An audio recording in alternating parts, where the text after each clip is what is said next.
deal's done, Bobby Mack let us know. Ryan Stromey lost it twice, Drake from Manning was not nice. Two good picks, they went for Griff, Pete just had to go.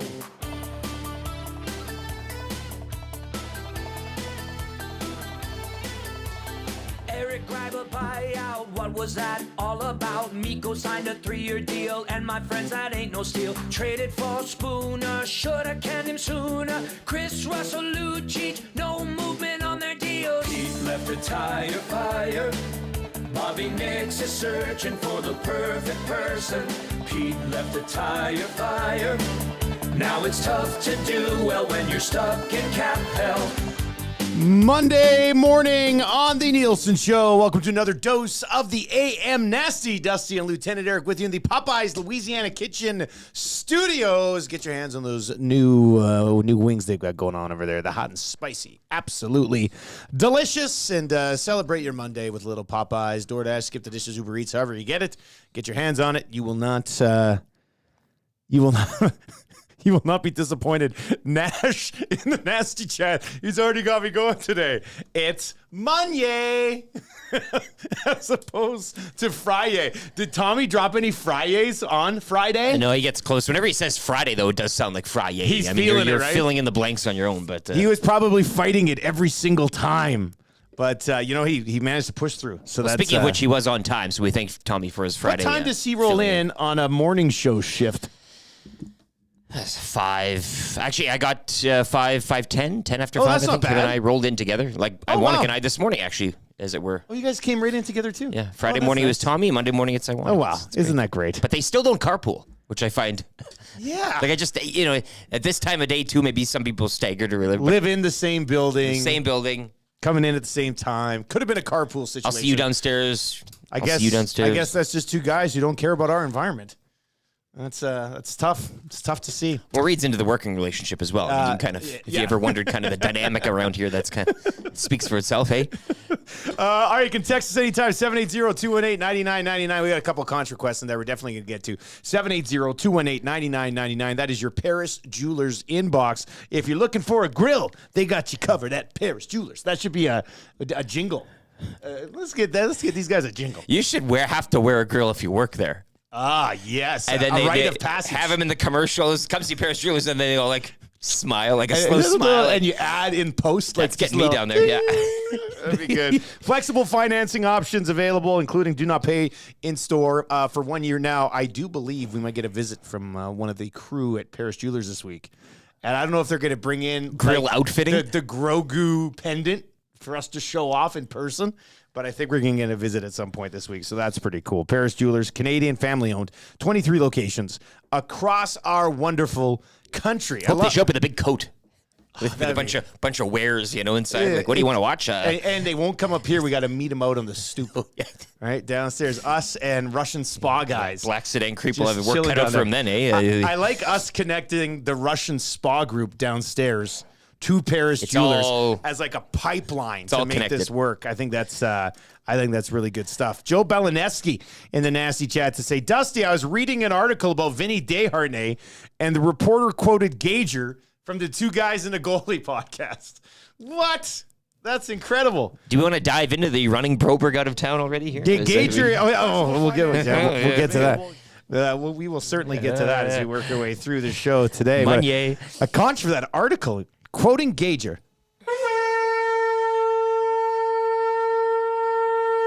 There's a couple of text messages I've rolled in already that I wanted to get to as well. Big Maple. This is an important day for the Big Maple family. Morning, fellas.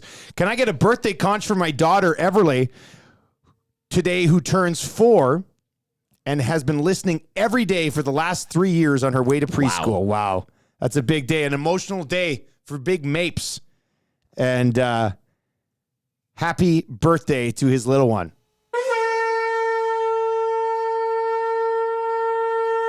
We also welcomed a new nasty to the group. This is a big one. Congratulations. This came in at around 3:20 this morning. 3:20 this morning. Morning, boys. Can I get a conch for Miss Beef Nips Jr., being born this weekend, weighing in at 7 pounds, 13 ounces. The nasty just got a little bit bigger. Papa Beef Nips. P.S. Rams are also 1-0 with her watching. How mad do you think my wife would be if I changed her name to Puka?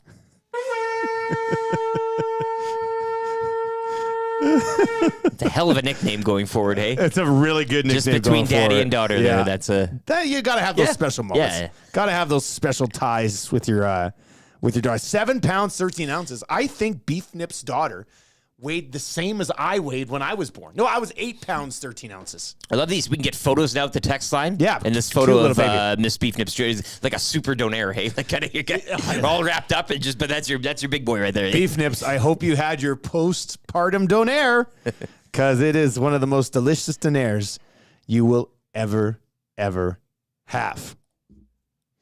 Conch for the CFL great. George Reed was the greatest on and off the field. Rest in peace to the GOAT. That coming in 780-218-9999.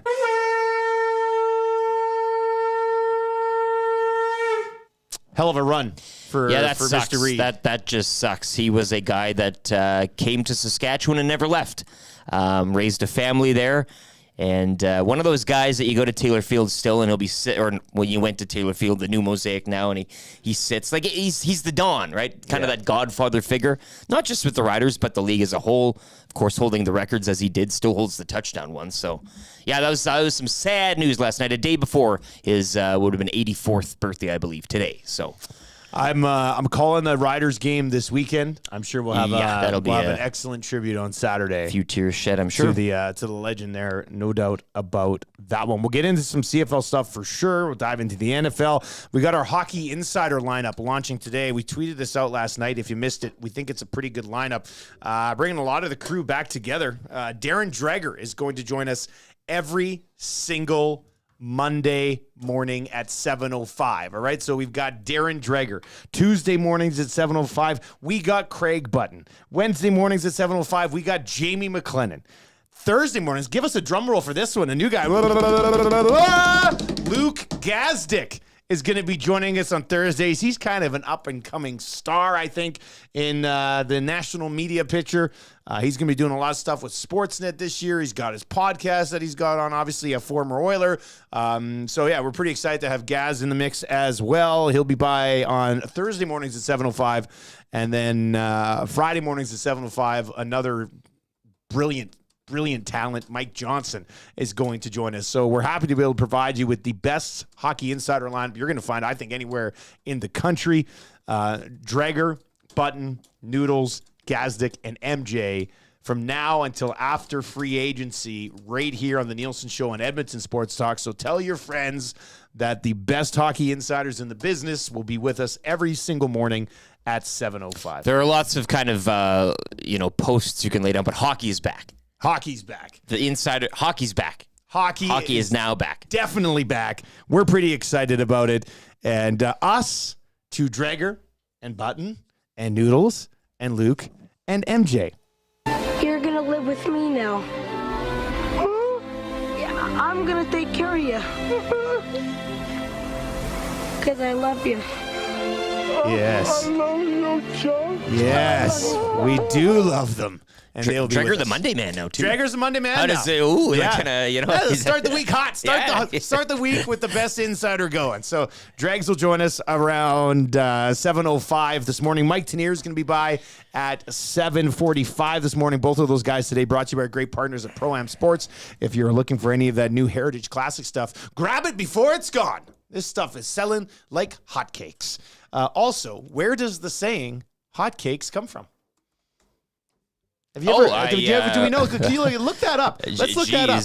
Who originally came up with, man, these things are moving like hotcakes? I imagine hotcakes were a big seller at some point. Now, and they were maybe cheap, affordable type of. Do you call pancakes hotcakes? To be brought quickly and in large numbers, so I guess you can make them pretty quick, and you're just kind of like, so they're moving like hotcakes. Getting off the griddle, like you just. So it is a pancakes reference.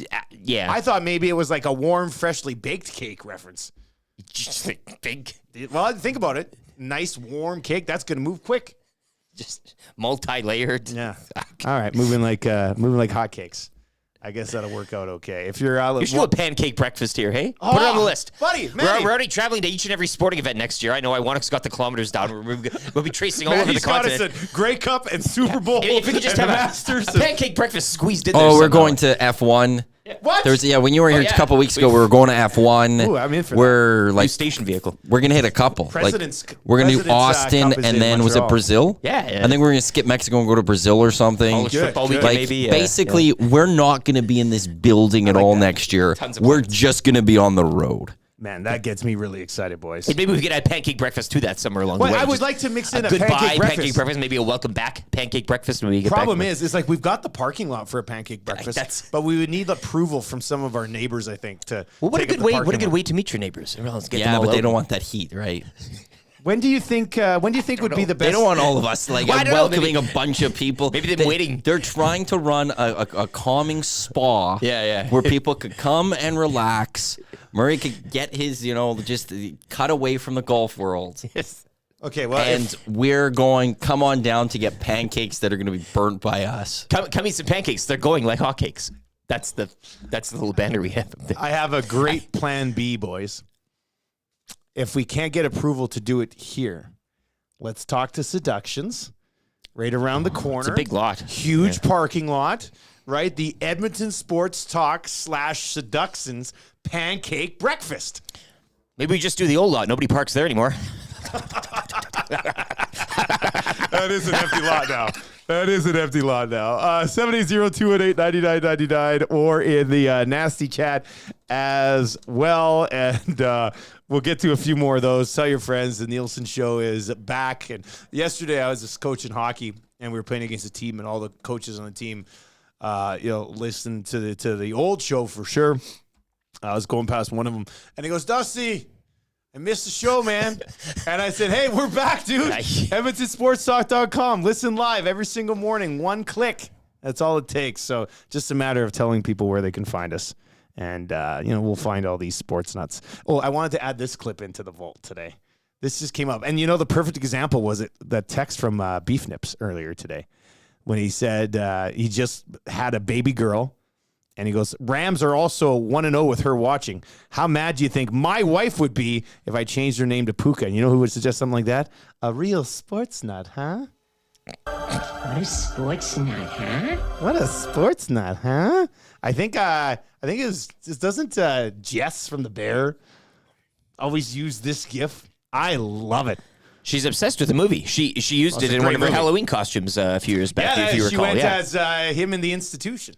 She was actually nailed it. Really well. good. Yeah. Crushed it. Imprinted in my that brain. That was one of her first howlers, Yeah, it was. too, with us in that building. It's one thing to dress up, but then to get into the character. She got into the character. Yeah. It was that was a huge coming out party at the Howler for Jess. That was a big one. Oh, this is what you are. That was yes. Well, let's just say Yeah. she's a real sports nut. What a sports nut, huh? All right, so send us your what a sports nut, huh? Text messages at 780-218-9999 or in the nasty chat. And let me just quickly lay out the whole show for you today because we do have a pretty jam-packed program, as they say. Maddie, are you going to Wide Shot? Are you flipping over to the Wide Shot? Did you guys debut that on Friday? Oh, we got a shot from up top now that we're gonna cut in once in a while. The fisheye lens. It's the wide shot. Yeah. Yeah, the real It's a bit of a behind the 90s scenes music video. fun. Yeah, kind of dumps You it have to down. walk right up and kind of get your face in. Well, There are any like dinosaurs Ace- on this dinosaur tour, right? Hello? Yeah, hello. There are going to be dinosaurs on this dinosaur tour. The other one is Ace Ventura when he's in the tank. Yeah, and he's yeah. in the dolphin thing. We'll do it all. That's good stuff. We're going to dive into a bunch of stuff from the world of sports here with your morning announcements coming up. The Blitz package, quick rip around the National Football League yesterday. Where are you at tonight, buddy? Central Casino Sports Bar and Lounge, the place to be every Sunday, Monday, and Thursday for NFL action. I'm there Monday and Thursday, of course, getting ready for our big Thursday night party this Thursday. But yes, Monday, treat this as your appetizer. If you haven't been yet, join me tonight. Get the lay of the land. Free square board. Chance to get into a draw for a trip for 2 to LA. Loaded burger night special. Drinks on special as well. You got the casino, the Caliente Greyhound Racing. It's all going on at the Century Casino Sports Bar and Lounge for Monday Night Football. Giants Seahawks. Giants, Seahawks. Throw down tonight. a few bets, get a parlay going, and hey, yeah. And what is it on Thursday? It's the Commanders and Bears, right? Two offenses that are red hot right now. Oh, baby. Two teams that come in having just lost by only 3 points. But I'm looking forward to that one. That should be pretty good. Thursday night, join us. Maddie, YouTube, Trev, Tommy Gazzola, Lieutenant Eric, myself, possibly an appearance from HR Daddy. I have a feeling Tube Socks will probably be rolling in. Like He's still celebrating his birthday month. Yeah. Of course he'll be there. Right? But make plans. I know a lot of you already are, but make plans. We're going to be there watching the game together. We can get in on the brisket that Lieutenant Eric has been talking so much about. So we will get into that as well on Thursday night. And we're going to give away a guest appearance on the Hangout. Thursday night, we'll do a draw for that. And one of you will have a chance to come in and sit down with Maddie and Tommy Gazzola if he's in. And it should be good. Jed Roberts and Jay Milne in today. That's going to be an awesome chat today. So we're very much looking forward to having those guys on board at 9 o'clock this morning. Good, bad, and ugly from the weekend around 6:45 today. Darren Dreger, Hockey Insider here on a Monday morning. He's going to pop by just after 7 o'clock today. We'll have your Cool Bet hotline of the day in hour number 2. Mike Tanier is going to pop by for Pro-Am Sports as well. 3 questions too many. Kind of easy trivia. The Got Your Back morning mandate with Ryan Rishaug every Monday morning at 8:25, and then the wrap for William Huff. So we do have a jam-packed show. In the nasty chat this morning, Bumblebee Tuna Boys, if you hit up a pancake breakfast being hosted for the Lions Club, your chances of not only meeting old man Bouchard, but being served by him are greatly increased. Ah, yes. Old man Bouchard. That's absolutely terrific. Savage the Plumber says he was there last night. It was rocking. Seductions? I think at the casino, but maybe it was there's lots seductions. of conversations going on in the nasty chat right now. Maybe it was seductions. I see you hopping it. Well, just to let people, I want to, Well, it's important to keep people informed on things that we're discussing, right? I think because boy, can you make a mistake if you get that would be a tough spot to go to. Honey, right? found out this new massage place the boys have been talking about. Gonna work that kink in my neck out. You guys need to get Hanger or Stoffer into the Hangout at some point. That's in from Matt this morning. Hey, man, we put the invite out to Stoff to join us a couple times a week right here on the show. Our lawyers are on it, and we are negotiating with the Oilers to try to make that happen because we'd like to have Stoff pop by every once in a while. Reed Wilkins was here last week, and he was absolutely hilarious. Foul, too. Yeah. Reed Wilkins saying the S word. I was very immature about it, but it's just because like Reed. If you go listen to Reed's show, and it's great, we highly suggest you check it out. But if you go listen to his show, he's very old school, like prim and proper, right? And then to hear him say the S word on the Hangout, I was just like, what? Little late AM nasty for him. This is what we're providing for the people, you know. All right, where do we want to start? Where do we want to start from the weekend in sports, buddy? Well, start CFL. We can. I mean, I don't really particularly care for chalking any CFL this morning, fantasy or otherwise. But the Dolphins fans seem to be. I'm not hearing any squeaking this way. Like Bills the porpoise. Like however that sound you're being in there. I don't. The Dolphins fans. They're always in my face every Monday. Yeah. Is that what the sound they're making? So I don't know. I don't know where they are this morning. I'm always getting texts and messages from Dolphins fans every Monday morning. And look at this. And look at that. And look at that. Impressive win for the Buffalo Bills. I had a little 7-gamer that I put together. The only thing I missed, and it was a teaser. Dolphins cost me a lot of money on Sunday.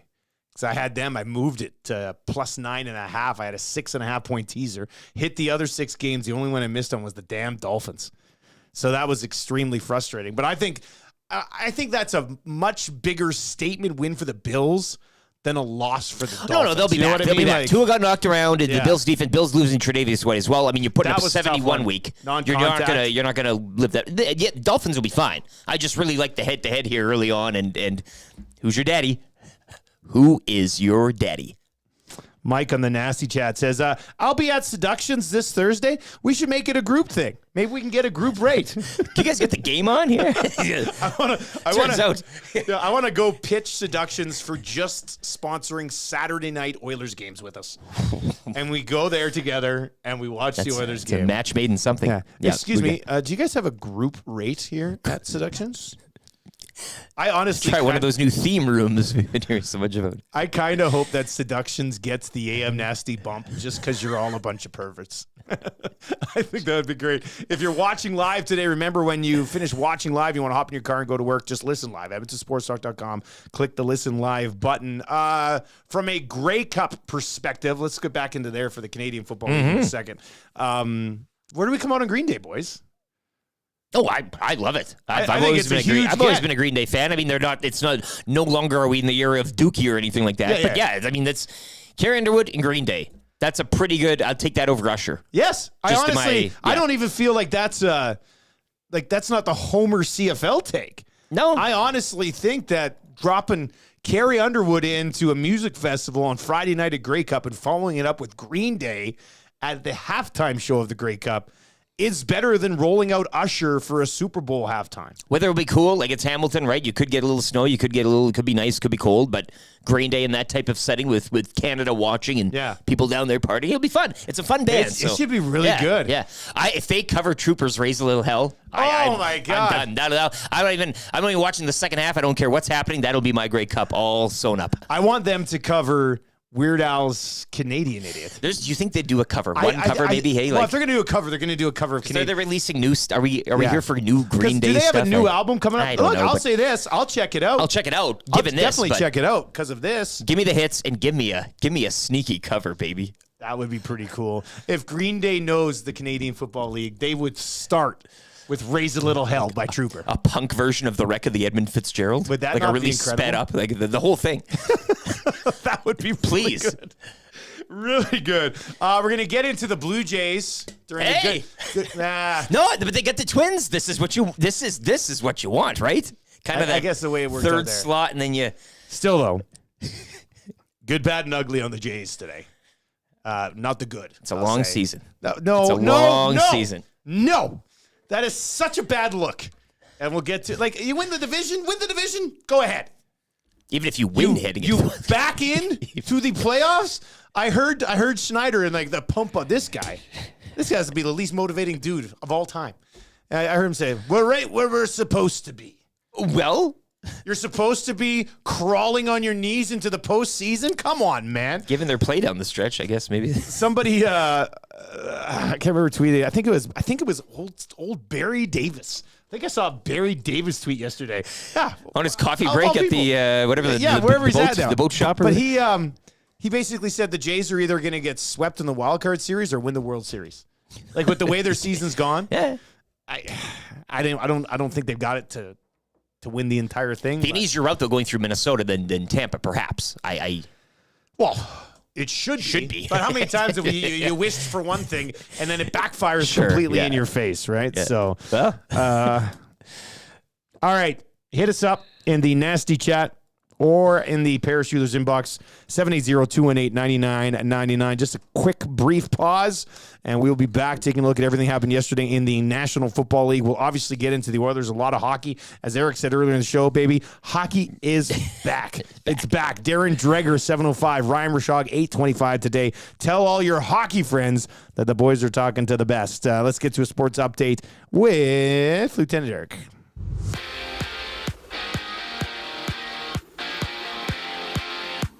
that's right. The Blue Jays backing into the AL wildcard series with a 12-8 loss to Tampa yesterday. The Jays will visit the Twins tomorrow afternoon to open the best-of-3 series. Chiefs holding on to beat the Jets 23-20 on your Sunday nighter. Week 4 in the NFL concludes tonight when the Giants host the Seahawks. You can join me at the Century Casino Sports Bar Lounge, Century Casino Fort Road.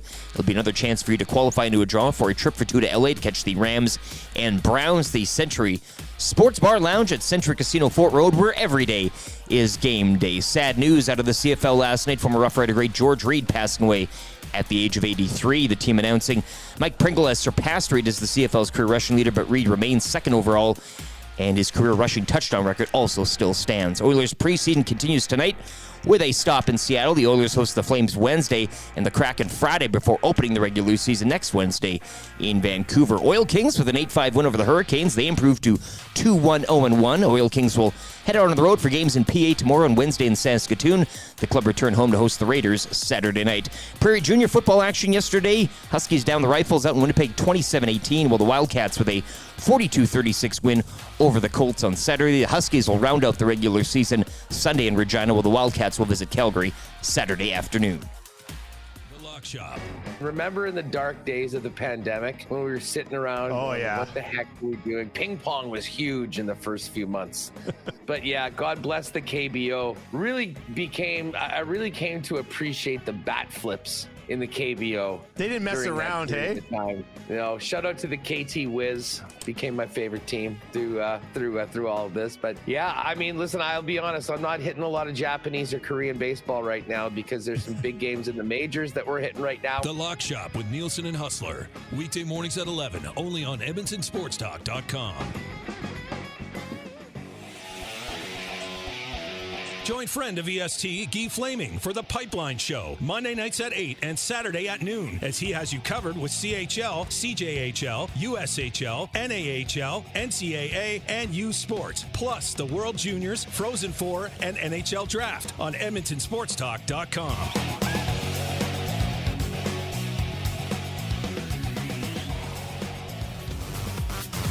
Friend of EST, Eric Thomas, takes you around the track all the way to the checkered flag on Raceline Radio, Tuesday nights at 8 and Saturday morning at 9, only on EdmontonSportsTalk.com. Catch up with friends of EST, Andrew, Mike, and Kayla, as they get you in the huddle with the Edmonton Elks on the Turf District, Thursday nights at 8, EdmontonSportsTalk.com. Tom Gazzola and Sean Bell take you on a hot lap around the NHL with Hello Hockey, Saturday mornings at 10, only on Edmonton Sports Talk.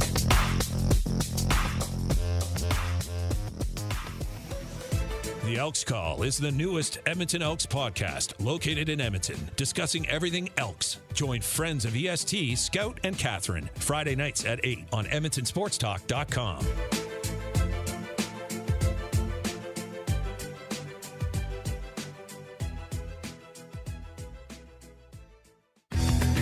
Get to know the winners, props, plays, parlays, and more with Nielson and Hustler. Weekday mornings at 11 on The Lock Shop, only on EdmontonSportsTalk.com.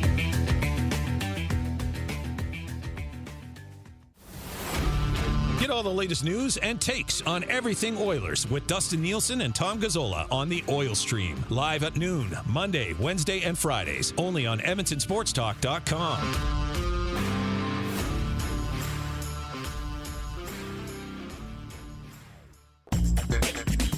Don't feel like working? Join the Hangout. You never know what you might hear. Weekday mornings 9 to 11 on EdmontonSportsTalk.com.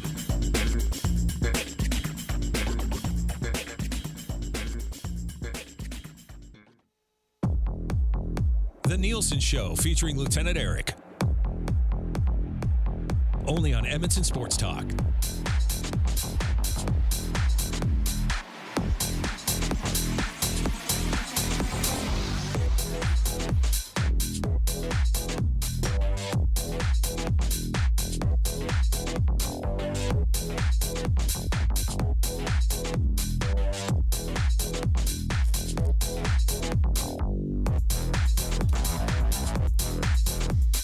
Monday morning with the Nielson Show. Darren Dreger coming up at 7:05. Ryan Rishaug at 8:25. Mike Tanier 7:45 to dive into everything that happened yesterday in the National Football League. We're going to get into that as well.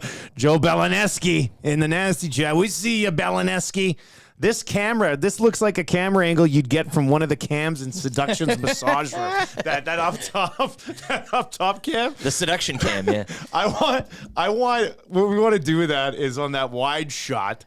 Because our mics are down, I just want like random things to happen, like random people to walk in and then leave, and we never even address it. Little do you know, those 2 minutes break, Yeah. we fill this up with about 20-some people, Yeah. and we dance in here Oh, for like yeah, a minute, that'd be and they all something, leave, and or- you wouldn't know it. Like, imagine, so Tommy has a decent relationship with Gretzky. Imagine if we were sitting here he walks in, just like talks for 2 seconds, and everybody's watching him. Like, oh God, he's coming up, and then he leaves, and we never address it. And nothing. It's just. I think that would be great. You have to go to Seductions. I mean, people like to pop by. We're the green room, basically, of Seductions. Nash just says, "Daddy likes to watch." Yeah. That's a little creepy. Love it. Little creepy. 780-218-9999. Hey, tell your friends that the Nielson Show is back as a part of Edmonton Sports Talk. Send them to edmontonsportstalk.com if they're looking for that clear sound and that entertaining morning drive. We got you covered here at edmontonsportstalk.com. Senior boots to the Paris Jewelers inbox. Dusty, now that you have me sports betting, as I watched the Oilers Canucks game, I looked up Quinn Hughes on Coolbet. His goal total is 7.5. Is this a mistake? This has to be a no-brainer. He will get at least 8 goals this year. Am I missing something? Senior boots, I like you taking the deep dive. This is why it's very important to spend lots of time looking at every single player prop available at Coolbet. Now, here's where the number's at. I'm going to tell you this right now, Senior Boots. You have to take a look at this. Quinn Hughes is a setup man. So far in his career, what did he mention the goal total was? 7.5? So far in his career, here's his goal totals. 8, 3, 8, and 7. So he's only covered 7.5 twice. He only had 7 goals last year in 78 games. He's more like he had 7 goals and 69 assists. Nice. 76 points last season. But he doesn't score a lot of goals. With that being said, I probably would ride with you on Quinn Hughes over 7.5 goals this year. Is their career year for goal scoring when it comes to Quinn Hughes? I could certainly see that one. So not a bad idea to ride together on that if you want to go find it over at Coolbet. They're going to wonder why there's a bunch of people hammering the Quinn Hughes total, and maybe we will end up moving it. All right, so let's get to your Blitz package, diving into as many of the games that we can from yesterday. No, that's the NBA sound. Okay, let's first of all go to the Sunday Nighter. The Chiefs, I still think the Chiefs are really good. Yeah, but how do you not control things better against the Jets? But you're on a Sunday drive. You don't need to put it out of second gear. You're kind of they had them where they wanted them all night long, right? It was like a cat and a ball of yarn there. You're kind of having fun with it. You toy around with it. You come out with the win. I know the Chiefs are good, but I don't know how good they are. Like, great defense with the Jets. Great defense. Yeah, but the Chiefs offense has only looked. I feel like the Chiefs offense has looked kind of meh-ish so far this season. So, and I'm saving something from this game for the good, bad, and ugly too, because I'm sick and tired of. Anyway, we'll save it. We'll save it. I almost got beef. Ugly. I almost got beef. Where's Show Me Otani when we need him? Bring him in here. Oh, by the way, I was exchanging emails with Corey from Acme Meats. Probably going to be some sort of like show meat drop off here at some point. So that's not going to have the actual dimensions of one Shohei Ohtani, right? Like I want the height, I want the weight, I want it all. No, we might have. I want the actual. We might have mini. Yeah. I'll take it. Okay. Yeah. Anyway, the Chiefs get by, or the Chiefs get by the Jets 23-20, way closer than it should have been. Is Huss? Where's he at? Is he? Oh, you know, Huss. Sizing up another ring, or is he with the same concerns as you with the offense? Well, I mean, his big concern was that Taylor Swift was going to try to steal Patrick Mahomes from his wife and completely tear the organization apart. Well, and that's Ryan Reynolds, just like. But what did we get? Like 17 Taylor Swift cutaways last night. Ryan Reynolds was there. I know. Like that. Nobody even. Like, that's the funny part of it, though. Taylor Swift walked. By the way, Ryan Reynolds' wife. I just love that couple because I love Blake Lively. Yeah. But I think I love Ryan Reynolds even more. Like, I love both of them. But so Taylor Swift walks in, and she's got Deadpool and Wolverine walking in behind flanking, her. yeah. And everybody's like, oh, Taylor Swift's here. I'm like, Ryan Reynolds. Look who it is. It's a Leo meme. I'm like, Ryan Reynolds is right there. Wrexham. Yeah, exactly. So anyway, that was kind of a cool thing to see last night. I love them showing Rodgers though, like with his hand on it, just kind of, it's kind of a gray background and then you go to the other booth and then Swift and everybody's living the good life. I don't know. Wilson almost didn't blow it until he blew it on the fumble last night. So yeah, that was a tough one. All right, let's take a look at what else we talked about. The Bills hammering the Dolphins 48-20. Buffalo has now destroyed 3 opponents in a row since that season opening. And as you mentioned, I'm beating up on the Dolphins. That was a fun game to watch. Teams are just exchanging blows early on. Boom, boom, boom. You got Diggs with the beers. Sunny day in Buffalo. That was a fun game to kind of kick off the Sunday viewing for me personally. Did your kids get the Jaguars Falcons Toy Story feed at all? Was that a thing? No, I don't have TSN Plus. Trevor maybe Lawrence I have is TSN Plus, but I never tried to log his in. feet were on fire. He was running so fast I know, at one point. Yeah. It was so I watched a lot of the clips of it. Yeah. I wanted to watch the full broadcast. I guess I could have. I'd give it a go if I grabbed it somewhere. But so we watched a lot of the clips, and I was, well, Maddie, you were a Toy Story kid, and I've got that. Maddie's in the corner like, Oh, yeah. come on, Hell yeah. And then, my kids, especially during the pandemic, we probably watched all 4 Toy Story movies every Friday night for a year. So we are a full-blown Toy Story family. And I was very impressed with how they did that, man. I thought it looked awesome. Raid and Andy's, I thought, were they just going to superimpose the actual game somehow in there? But it was, Well, it looks like done. the CFL app game that Box Pounder showed me a few weeks back. It's another that's kinda what it looks example like, of the NFL taking what the CFL did and bringing it in, and everybody's like, wow, this is a great idea. I can't wait till Green Day gets to play the Super Bowl halftime show next year. The Bears, Hey. they go full Bears here. I don't think we can give too much credit to the Broncos. What a comeback. The Bears are up 28-7. Justin Fields is throwing for 4 touchdown passes, which won me a couple of fantasy leagues, so that was good. But the Broncos storm back. How do you let the Broncos storm back? We'll get into it with Mike Tanier. At home. 31-28 the final. Yeah, Can't even blame the elevation at this point. Imagine being a Bears fan, watching your team up by 21 and saying, yes, it's clicked. This is the team we were expecting to see. And then you went and let it slip away against a team that is, if you're not the worst team in the league, they might be. That's a tough one. That'll go over well in Chicago, hey? A few swears probably not good. echoing out of there. Not good. The Ravens get by the Browns 28-3. Not much to see here. How about this? The Bengals. What the hell is going on in Well, Cincinnati? talk about Chiefs offense. One thing, this is a bad. different kettle. The Cincinnati Bengals on our Lock Shop account yesterday, or our Lock Shop, we got a text group with the Lock Shop boys. It was in full-blown meltdown mode like it usually is on Sundays. Alarms It's just ringing. like everybody's losing their mind. But there was one text that came in and said, guys, I think the Bengals might actually suck. Yeah, well. How do the Bengals suck? They've been so close the last couple of years. Burrow mentioned his injury as well, I do believe, post-game. And when you got the player himself mentioning that, I don't know. Well, shut him down then. Well, Shut that's him what I'm down. saying. You Shut can't him be down. playing half and half here. You either get ready, get prepared, and get good again, or what are you doing? Rams get by the Colts 29-3. The Bucks go in. This was a good one. We were kind of expecting this on the Lock Shop. 26-9. The Bucks get by the Saints. The Eagles had to storm back against the Commanders. Commanders could have gone for 2. I love the Commanders. Man, I feel so bad for them half the time, but I have a sweet spot for them. If you're the Commanders, you're in that spot against the Eagles. Would you have gone for 2 to win the ball game? Sure. I think I What would do have. you're They nobody's didn't, expecting and I anything think of if you. they could do it over again, I think I saw Rivera say he thought the offense was tired. You can find it in you to play one more play to beat the Eagles at home. Come on. That was a tough one. Come on. That was a tough one. Vikings finally off the schneid. 21-13 win over the Panthers. That's a tough look. CJ Stroud is the real deal. The Texans 2-2 get by the Steelers 30-6. Hands up if you had Nico Collins starting in any of your leagues. And if you have that Steelers charter in your league again, you're losing as they got misdirected again. That's 2 weeks in a row, right? 2 weeks in a row, their team charter That's tough. failed to get home. tough. In the NFL. Who's flying it? Kenny Pickett? By the way, Kenny Pickett got injured yesterday, so we shouldn't Yeah, make it's Kenny one Pickett nobody. jokes, Yeah, but it's- it doesn't look like it's going to be season-ending. Steelers win enough. It's Chargers win 24-17 over the Raiders. Cowboys pump the Patriots. You see this one? Largest loss of Bill Belichick's career. How much longer do you think he's got? Like he chooses when he leaves, right? The Patriots are never going to go and fire Bill Belichick. Even if they want to, that'll be a Belichick resigns type of thing as opposed to he gets fired. You're not trusting the process anymore, the system, as it were. Don't think so. Don't think so. Well. And the 49ers get by the Cardinals 35-16. They win. And more importantly, they cover the spread.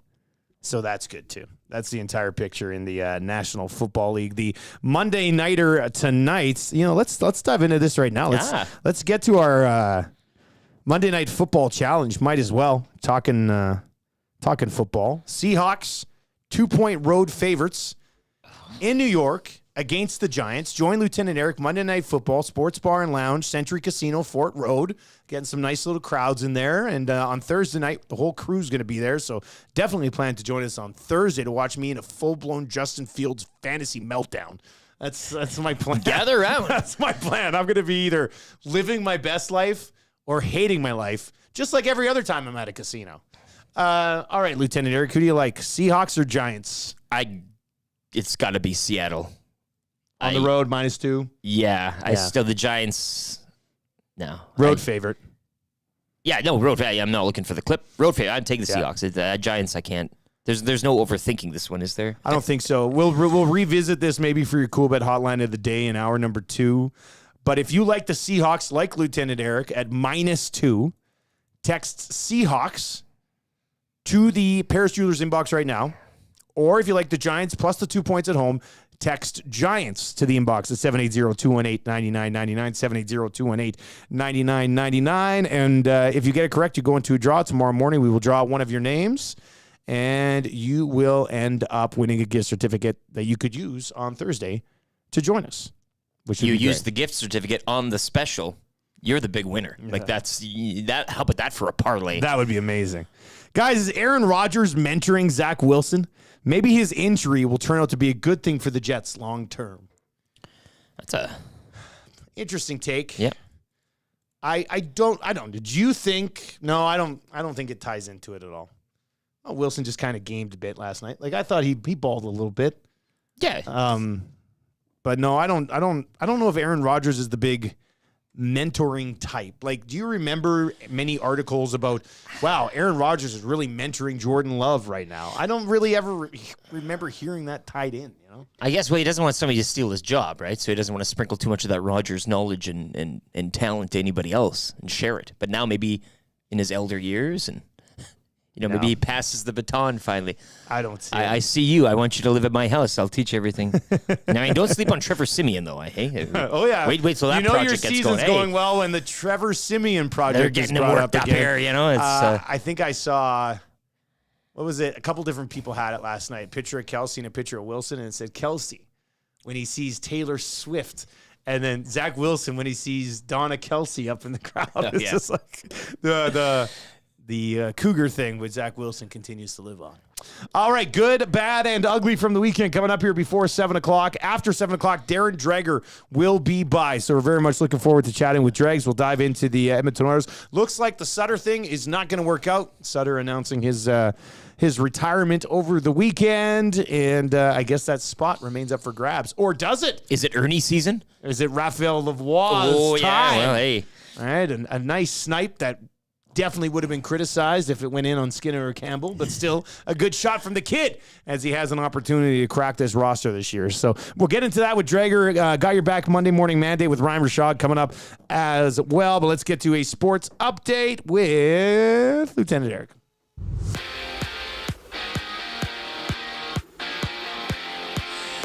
Kansas City Chiefs would hold on to beat the Jets 23-20 on the NFL Sunday Nighter. Week 4 will end tonight when the Giants host the Seahawks. You can join me for this one at the Century Casino Sports Bar Lounge, Century Casino, Fort Road, where every day is game day. It'll be another chance for you to qualify into a draw for a trip for 2 to LA to catch the Rams and Browns. Some sad news out of the CFL late last night. Former Rough Rider great George Reed passing away at the age of 83. Reed held the all-time rushing lead that was broken by Mike Pringle. Reed's career rushing touchdown record, though, still stands as he sits second overall in career rushing yards. Toronto Blue Jays back into the AL wild card yesterday. They lose to Tampa 12-8. Means the Jays will visit the Twins tomorrow afternoon to open that best-of-3 series. Over to hockey, where the Oilers preseason continues tonight. They're in Seattle. Oilers host the Flames Wednesday and the Kraken Friday before opening the regular season next Wednesday in Vancouver. The Oil Kings, meanwhile, with an 8-5 win yesterday over Lethbridge. They improved to 2-1, 0-1. Oil Kings will head out on the road for games in PA tomorrow and Wednesday in Saskatoon. The club return home to host the Raiders Saturday night. And back over to football yesterday, Prairie Junior action saw the Huskies down the Rifles out in Winnipeg 27-18, while the Wildcats picking up a win 42-36 over the Colts on Saturday. Two guys and a goalie. I don't mind analytics. I just don't like when people are like only analytics and only this, and they're like, oh, you can't do that, guy, and so he's horrible. And I'm like, let's watch the tape. And then let's look at those analytics and say why some of that stuff happened before we make our decisions. Cass is good in the sheets. The Excel spreadsheets. I was going to say, like Cass, what do you think of analytics? By the way, this episode will be called Cassalytics. Hey, I think it's got to be. Yeah. Two guys and a goalie with Gager, Cassian, and Nielsen. Tuesday and Thursdays at noon. Only on Edmonton Sports Talk. Tom Gazzola and Sean Bell take you on a hot lap around the NHL with Hello Hockey. Saturday mornings at 10. Only on Edmonton Sports Talk.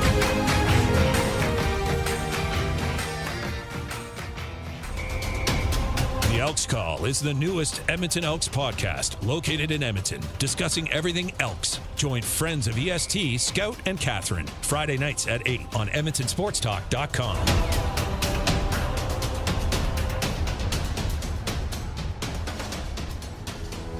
Friend of EST, Eric Thomas, takes you around the track all the way to the checkered flag on Raceline Radio, Tuesday nights at 8 and Saturday morning at 9, only on EdmontonSportsTalk.com.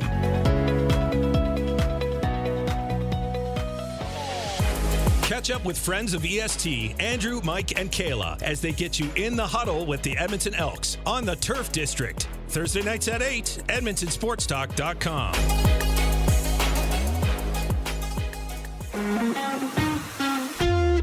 Join friend of EST, Guy Flaming, for The Pipeline Show, Monday nights at 8 and Saturday at noon, as he has you covered with CHL, CJHL, USHL, NAHL, NCAA, and U Sports, plus the World Juniors, Frozen Four, and NHL Draft on EdmontonSportsTalk.com.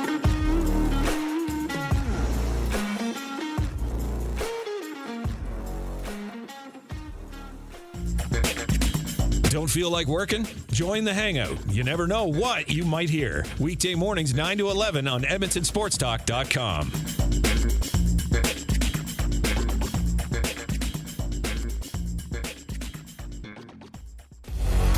Get to know the winners, props, plays, parlays, and more with Nielson and Hustler. Weekday mornings at 11 on The Lock Shop. Only on EdmontonSportsTalk.com.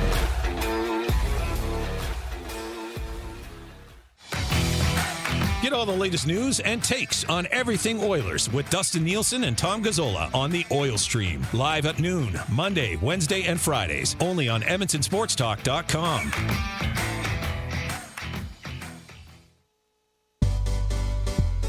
The Nielson Show featuring Lieutenant Eric. Only on Edmonton Sports Talk.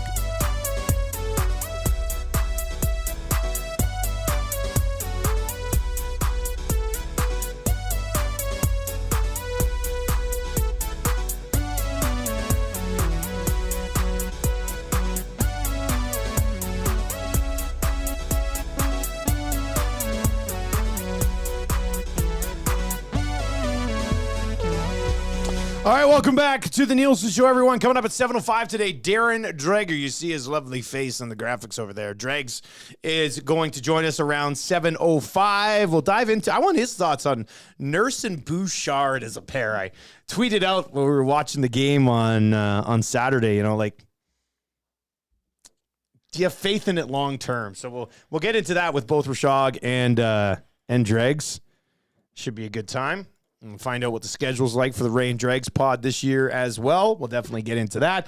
Mike Tanier on the NFL around 7:45. Ryan Rishaug, the Got Your Back Monday morning Manddate. That is on the way as well. I like Tubesock saying, wait, what? There's 4 Toy Story movies? Beleneski in the chat says the fourth one was just okay. I actually didn't mind the fourth one. Is this like a Godfather thing all over again? Like, is there like one is we put one on a shelf, like that's but was 2 like bad, 3 they found themselves again. Like, how does this all go? I think people should probably compare Godfather to Toy Story and not the other way around. Like, Toy Story's the bigger set of movies, right? You got him. Right? No, I know. We basically do things. Toy Story 1 was obviously good. Was 2 good, and Toy Story 2 was the worst one in my opinion. Just a throwaway, or I didn't like Toy Story 2. What is wrong with you? No, I didn't like Toy Story 2. Wow. You don't count. Your opinion doesn't matter now at this point. Well, you know what? Maybe we didn't. Not with Toy Story. No, that's 4 is garbage. 4 wasn't garbage. 4 is garbage. With Duke Kaboom? 4 was terrible. No, They shouldn't have made 4. It ended perfectly on 3. I went to go watch 4, and it's just it didn't fit the scene. There was just it wasn't. Woody gets set free. Spoiler alert. Like what? At the end of 4, Woody gets to stay with Bo, and they live happily ever after. Right? Like they should have called it the Woody movie. But it was a good trilogy, It had nothing, though. to, Like, it 3 had is good nothing for to that. do with the other toys and nothing to do with Buzz. Or like it was just Woody, basically. Did you watch Lightyear? No. Lightyear. They have Yeah, it's spin-offs like- now? yeah. Get out of here. So 1, 2 was great. 1, 2, and 3 were fantastic. Is there like an 8-part And to series of sit Mr. there, Potato Head? Like, do you have like a to Netflix? sit there and say 2 wasn't good? Just invalidates any opinion you have of that series. And I just might add, when it comes to this series, like basically I was Andy's age. I grew up So you with grew these up on movies. it, yeah, These are like for me. Yeah. So I Okay, do so come let me with it a just little quickly different. justify why I don't like 2. I went to college when Andy went to college. Like, Wow, you are Andy. I'm Andy. He's Andy. The reason we didn't watch 2 as much, and we'll get to Good, Bad, and Ugly here right away, but the reason we didn't watch 2 as much is because my daughter has a stuffy of Strawberry, and he was a bad guy in that movie to start, right? The big strawberry bear. He kind of was running the daycare or whatever. That's 3. Are you sure that's 3? Yes, I am quite sure Toy Story 3 was the daycare. Oh, well, then maybe it 2 was... is when Woody was taken by the guy who wanted to Oh, sell Chicken him. Farm guy. Okay, Yes. yeah, so it was 3 I didn't like. See, so this is no. You don't even like 3 ended perfectly. I'm getting frustrated. Monday morning, Maddie's just rattled. Belineski says Lightyear was a lot better than Toy Story 4. I like Toy Story 4. Lightyear wasn't bad, actually. It's like the story of Buzz Lightyear was kind of neat. 780-218-9999, 780-218-9999. We're not going to spend much more time on that. Mind you, we could. All right, Lieutenant Air, Good, Bad, and Ugly from the weekend. What do you got for your good? Well, the good, I'd like to congratulate the San Antonio Texans for capturing the Dunya, our 4-man CFL league. Congratulations to them. Always, it's nice to be sporting. Congratulations for Matt Iwanek and the Sacramento Gold Miners for now owning a piece of the Shreveport Pirates.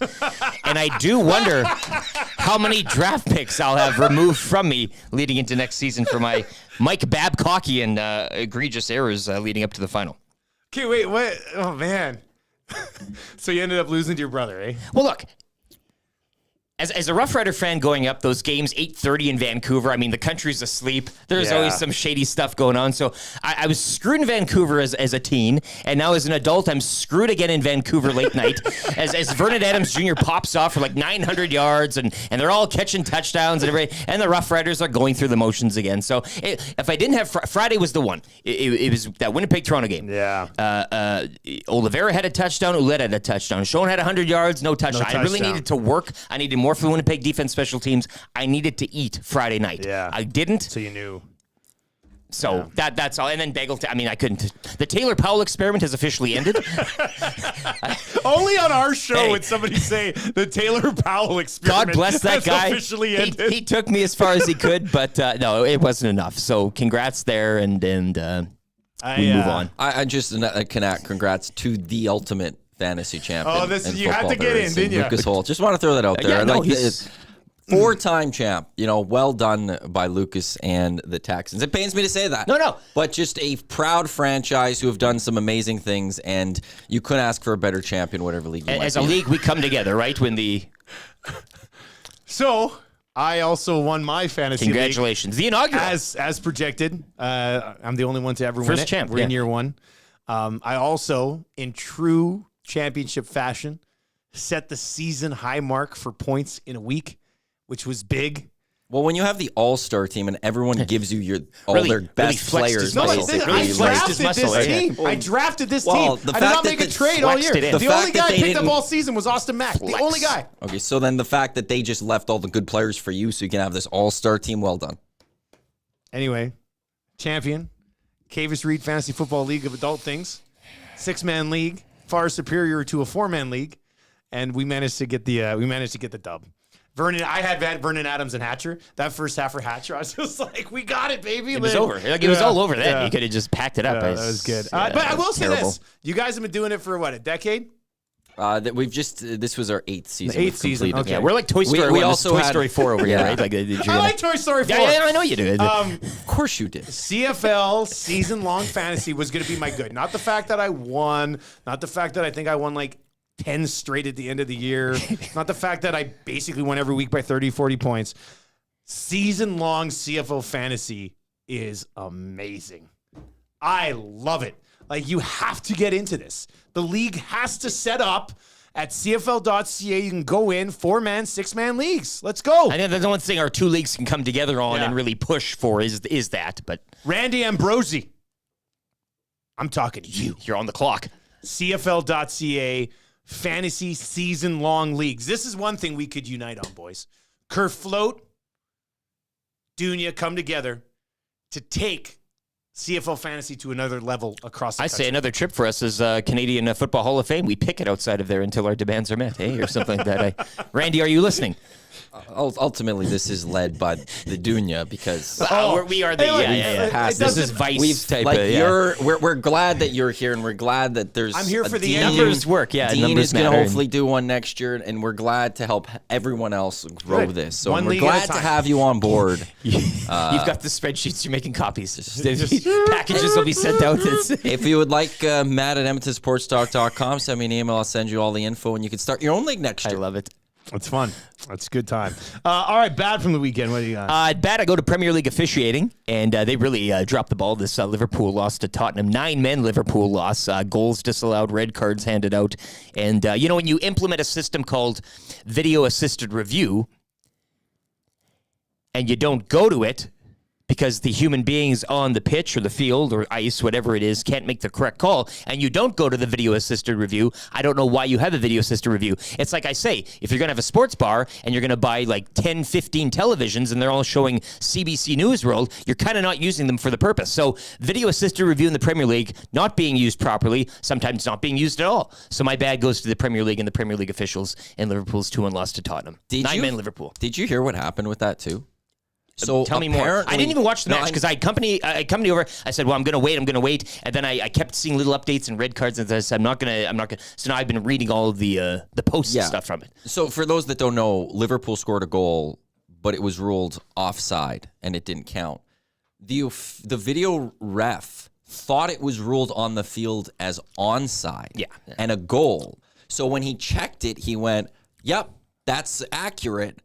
And then said, we're good. So when the ref went to him for the check, he's like, yep, we're good. Yeah. So the ref, though, he called it on the field as offside, so no goal, so they kept going that way. And it's a wonder why none of them were sent to the World Cup, eh? Like, it makes you marvel and think. You would think the VAR ref at that point, when they started playing without the goal, would be like, hold on a second, no. Like, I thought that was ruled a goal, but that was bad. It's a league issue. This is no partisan issue. That one was This bad. is nothing Tottenham or United or anything like that. Anyways, your bad. My bad's officiating too. I'm sick and tired of watching the Kansas City Chiefs in primetime get every single call. I don't even care about the Jets, but there was a few calls last night that were just absolutely atrocious. Atrocious. Like, there were calls against the Kansas City that were let go. That hold when Mahomes took off for that 22-yard scramble, there was a guy being held for like 7 seconds. It was absolutely pathetic. We saw the same thing against Detroit in week 1. Now, luckily, the Lions are so amazing. They managed to win the game anyway. But it's pretty pathetic watching the flip get switched in prime time so that the Chiefs can win football games. So that's my bad. Brutal officiating in that Chiefs-Jets game. Hey, last bad night. to the officials, hey, all around. I know. Yeah. You exactly. stink. You all stink. All right, let's get to our ugly. Where are you going for your ugly? Yeah, I'm going to the news late last night and George Reed's passing. That hits home for me particularly. And, again, not just a Rough Rider great, but kind of a guy that flew the league shield in a sense as well. I mean, a guy that sets benchmarks and, the career rushing touchdown still not broken. Mike Pringle, of course, breaking it, but the rushing lead. Larger than life figure. Moved there, never left. As I said, hands on the guardrails always when you walked in there. And he's had his health issues over the years, but really came on strong near the end. So George Reed's passing is one that's going to hit hard. A day before his would-be 84th birthday today. Everything you wanted in like a player and an ambassador and a fan and everything. They could just... It crosses gender. Like your dad watches him play growing up, so you hear those stories, and now you see the guy. Like, it's just one of those things. And everybody's got those legends in their clubs or their teams or whatever, but whenever they go, it's you're not getting them back, right? So that was one for me, the ugly of the weekend. My ugly kind of falls into the same window every single year, and it is the celebrating after getting into the playoffs. If you win the division, you win your division, celebrate. Put up all the liners, give the reporters goggles, get your champagne. And you get to buy. Division's big. That's your kind of now your... Win the division. Yeah. Go win the division. Okay? Or if you win the AL, boom, celebrate.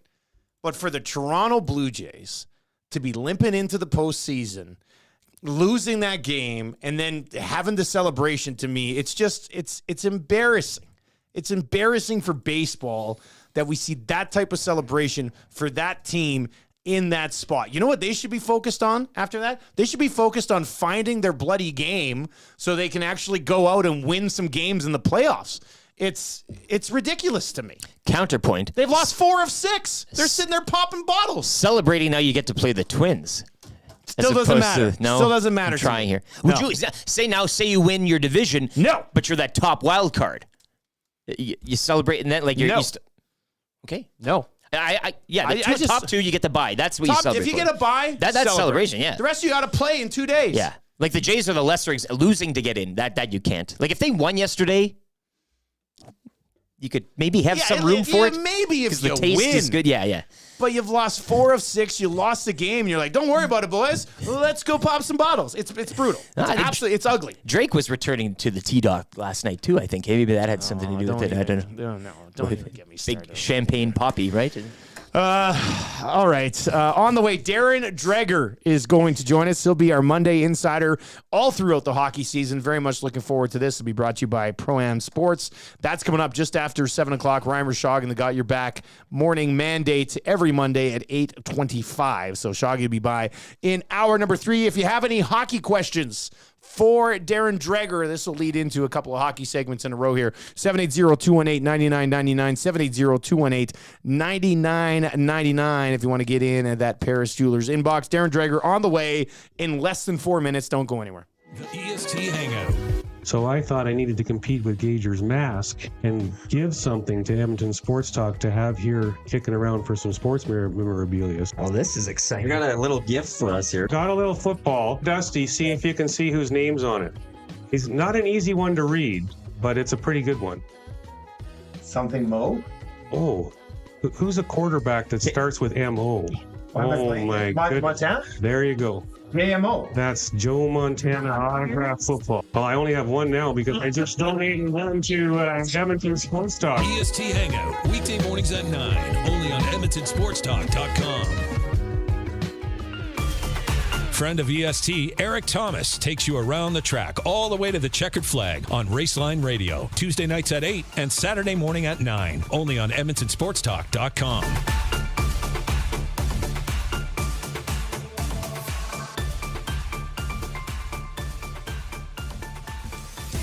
Catch up with friends of EST, Andrew, Mike, and Kayla as they get you in the huddle with the Edmonton Elks on the Turf District. Thursday nights at 8, EdmontonSportsTalk.com.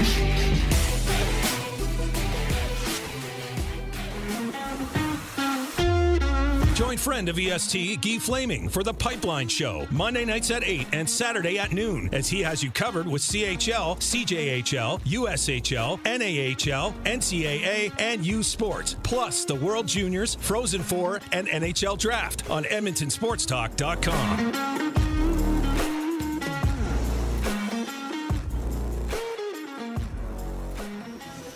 The Elks Call is the newest Edmonton Elks podcast located in Edmonton, discussing everything Elks. Join friends of EST, Scout and Catherine, Friday nights at 8 on EdmontonSportsTalk.com.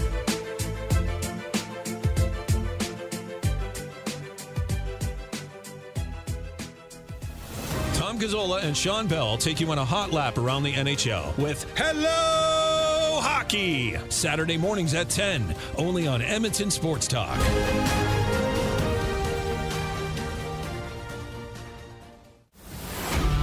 Get all the latest news and takes on everything Oilers with Dustin Nielson and Tom Gazzola on the Oil Stream. Live at noon, Monday, Wednesday, and Fridays. Only on EdmontonSportsTalk.com.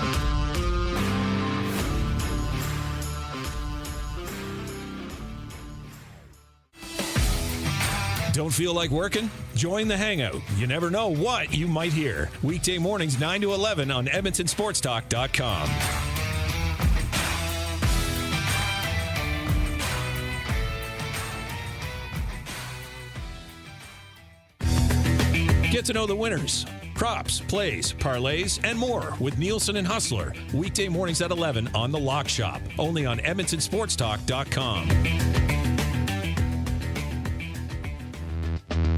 The Nielson Show featuring Lieutenant Eric. Only on Edmonton Sports Talk.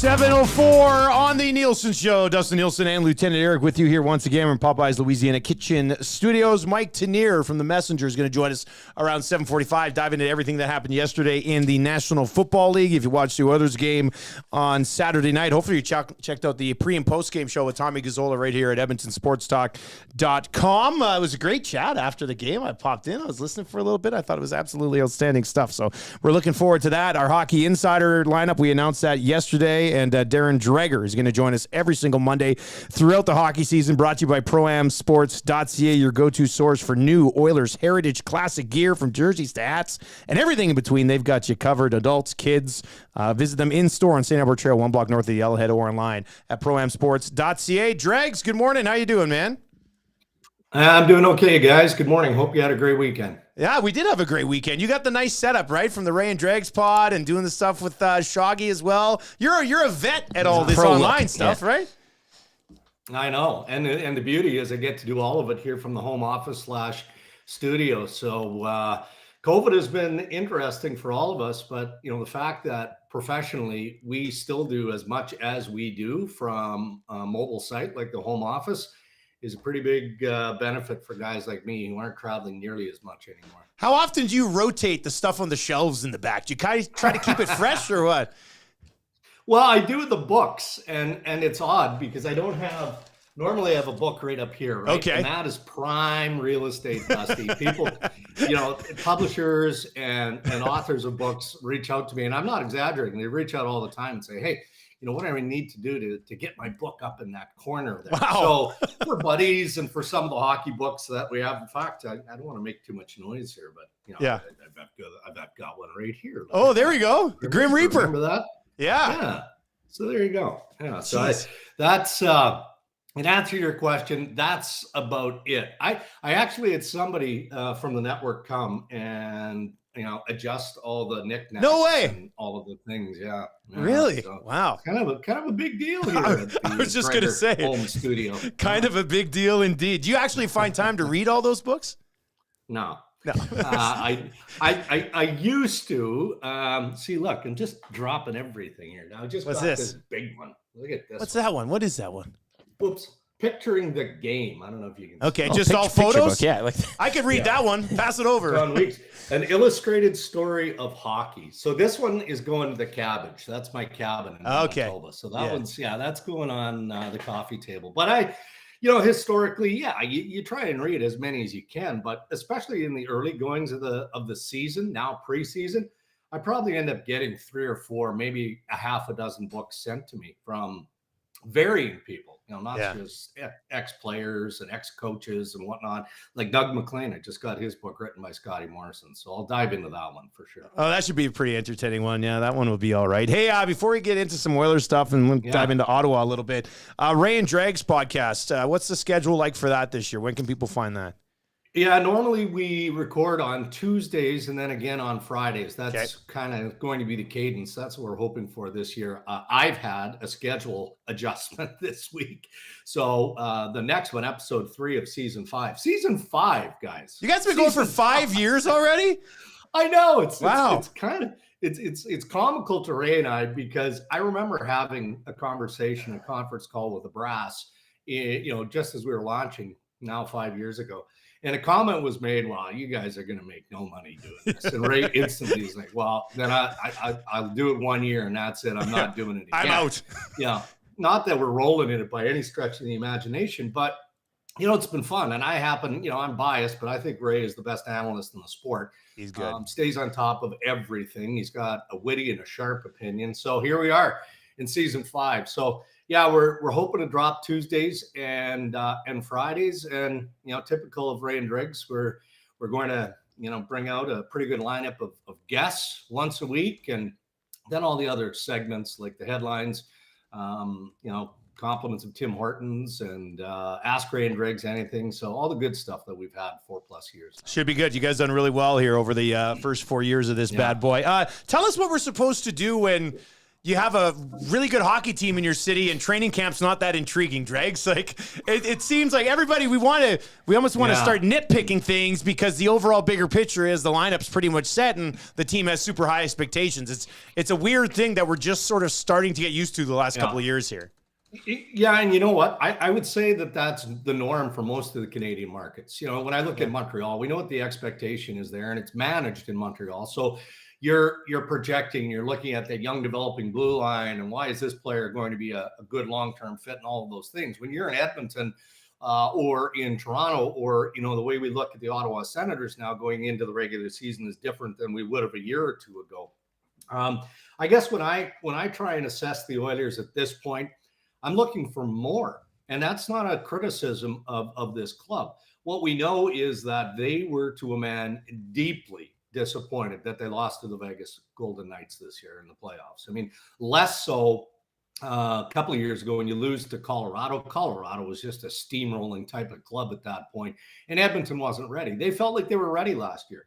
So the messaging that I'm getting from the Oilers is that, especially with McDavid and Draisaitl, they showed up as motivated as ever before, and even more so. They're hungry, right? And I mentioned this on the podcast last week, but I had someone who's, deeply associated, I'm not going to mention his name, but with the club, deals with them every single day, part of the organization, said that Connor, the way that he's exhibiting his leadership qualities now, is the best leader he's ever been around. Wow. Period. Wow. And that's saying a lot, because you can dissect that so many ways, right? I mean, we look at how he leads by example on the ice and how game-changing he is. I mean, that's just in his DNA. He's the most skilled player in the league. But then it goes beyond that. It's, how he lifts players up, on and off the ice, how he holds players accountable, all of those things. So if there's an extra layer, fellas, of motivation that Draisaitl and Connor McDavid and others are carrying into this year, that bodes well for a team that's going to go deep into the playoffs. Maybe they're ready. So those are some of the things that I look at. Well, Darren, I just wanted you to kind of go off that, and you did discuss that with Ray over the weekend on the Ray and Dregs podcast here. But what was he kind of saying in terms of the balance? I mean, you don't want to come into this thing all fiery and chippy. And I know some people, McDavid and Draisaitl, the preseason game the other night here, and some people were texting, and these guys look, for a couple perspectives behind the bench, they look like this isn't preseason to them. They are dialed in, they're focused, as they should be. Another year older, another year more frustrated. But what's the balance there? You can't go into this thing all frustrated and mad and mean every night. I mean, is there a balance? What are you hearing, how they've kind of learned and matured in that aspect, not just the frustration side and chip on the shoulder? No, and I think that's a big part of it too, right? Is how do you channel all of that? Now, we did see Draisaitl kind of swat at the flies. Was it against the Vancouver Canucks? Might have been the first game of the preseason I played where he whacked the dude. Yeah. I mean, good on him. Hey, it is the preseason, and a guy like that, of course, it's a hockey game, so he expects that he's going to get checked. But he's also delivering a message that, he doesn't need somebody to come in and look after, his battles, even in the preseason. So I agree with you. I don't think we're going to see a lot of that, because what we know is that the regular season for all of these guys is a marathon. And that's why you'll get players, you'll get coaches. Like, I'm pretty sure that McDavid and Draisaitl and basically every Oiler is going to grow pretty weary of talking about the playoffs in October. It doesn't. The playoffs are so far down the road that you can't worry about what you didn't do in losing to Vegas. You just got to put your head down and learn lessons in terms of how you lost that series to the Golden Knights and how you can employ those lessons into day-to-day preparation and how you execute throughout the regular season. So I feel like that extra experience, the maturity, the swagger that this team now has, they can back up. Now, there's some question marks, right? It's not a two-man organization. What is that goaltending going to look like? No reason to really question it, but there's a reason to at least wonder at this stage. Defensively, are they good enough? Sure looked like they were good enough last. So, I mean, every team has that. But when you've got the two main horses pulling and people inside the organization telling us that as long as they've been around them, they've never been as ready as they are right now. I want to see what that looks like. I want to see how that manifests in the games that matter when they drop the puck in mid-October. I do want to get to Ottawa, but just one more quick one on the Oilers because you brought up the defense. And last year when they brought in Ekholm, they had him with Bouchard. And obviously this year he's getting healthy, getting up to speed. But they've been running Bouchard and Nurse together so far in the preseason. Do you think that's a duo that could work long-term, Dregs?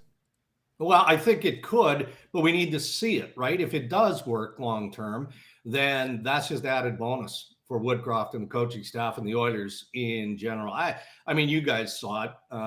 Bouchard, as soon as Ekholm arrived on the scene, he just kind of settled in and went, all right, I need to play the game that I'm capable of playing. And it doesn't matter who you're talking about when you're talking about defense. The one thing that every coach demands is consistency, right? And that was the thing that Bouchard lacked as a young defenseman. And, he came on strong, I thought, as the season progressed, especially after that trade.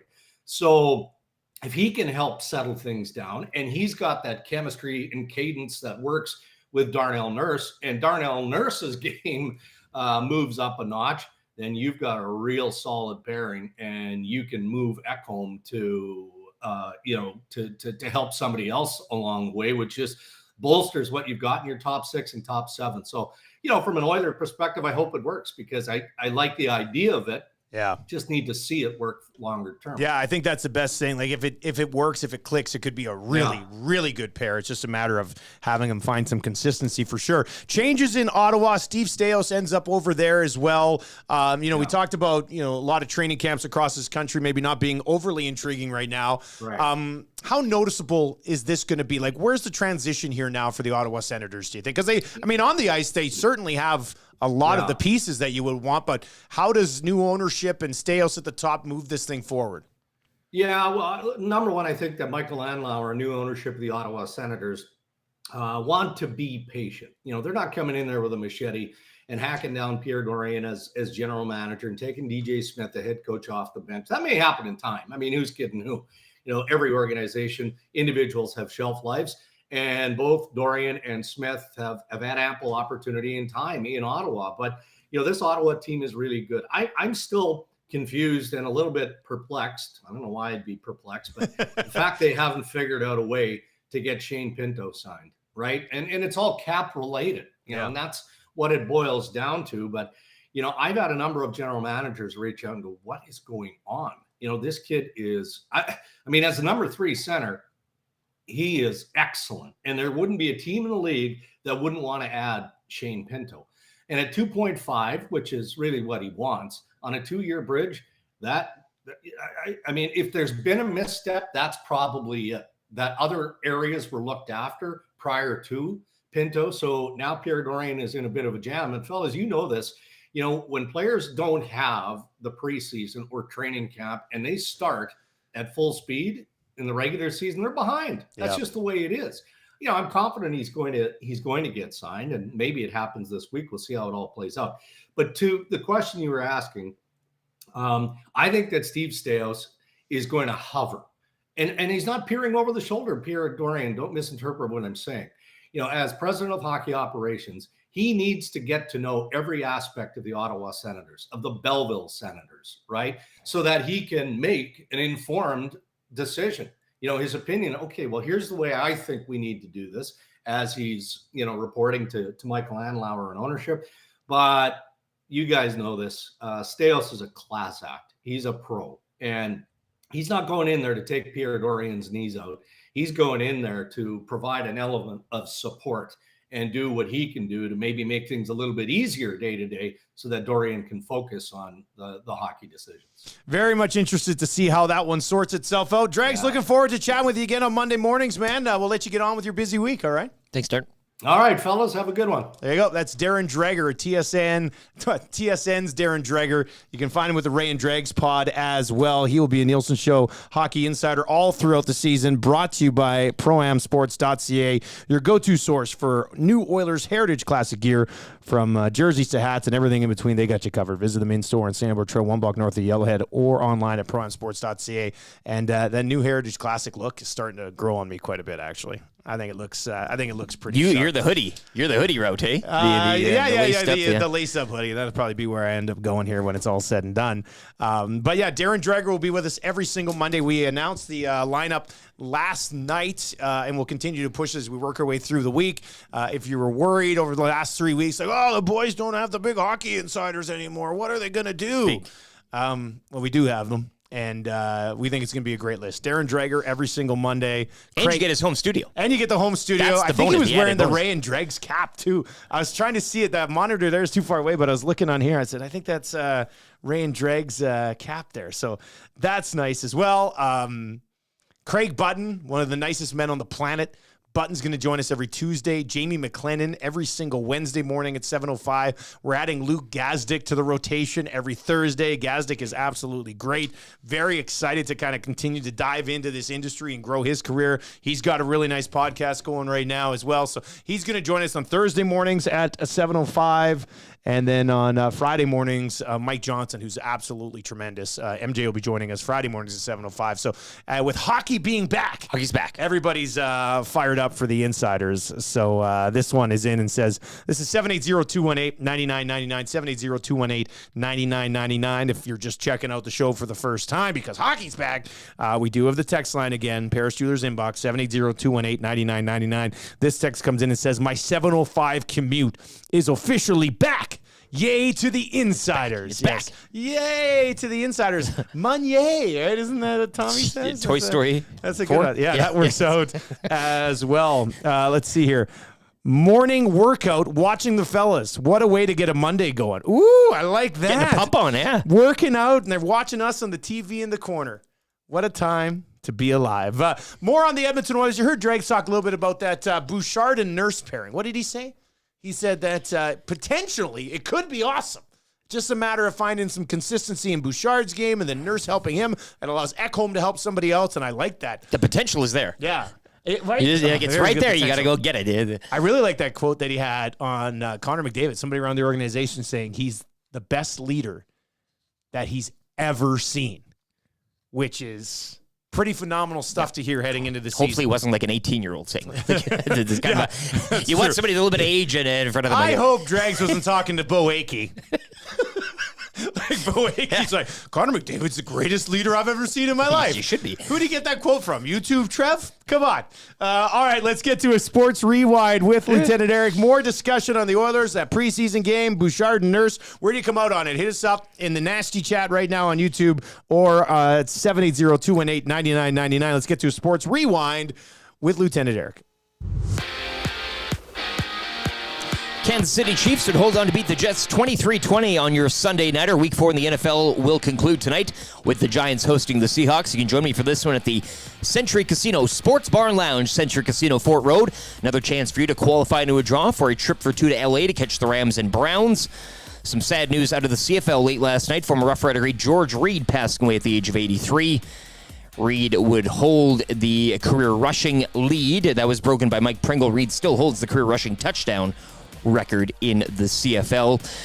Sticking with football, Prairie Junior action yesterday, so the Edmonton Huskies defeat the Rifles out in Winnipeg 27-18. The Wildcats also picking up a win 42-36 over the Colts on Saturday. Huskies will round out the regular season Sunday in Regina, while the Wildcats will visit Calgary Saturday afternoon. Oilers preseason continues tonight with a stop in Seattle. The club will host the Flames Wednesday and the Kraken Friday before opening the regular season next Wednesday in Vancouver. Oil Kings, meanwhile, with an 8-5 win over the Hurricanes yesterday. They're on the road for a pair this week, tomorrow in Prince Albert and Wednesday in Saskatoon.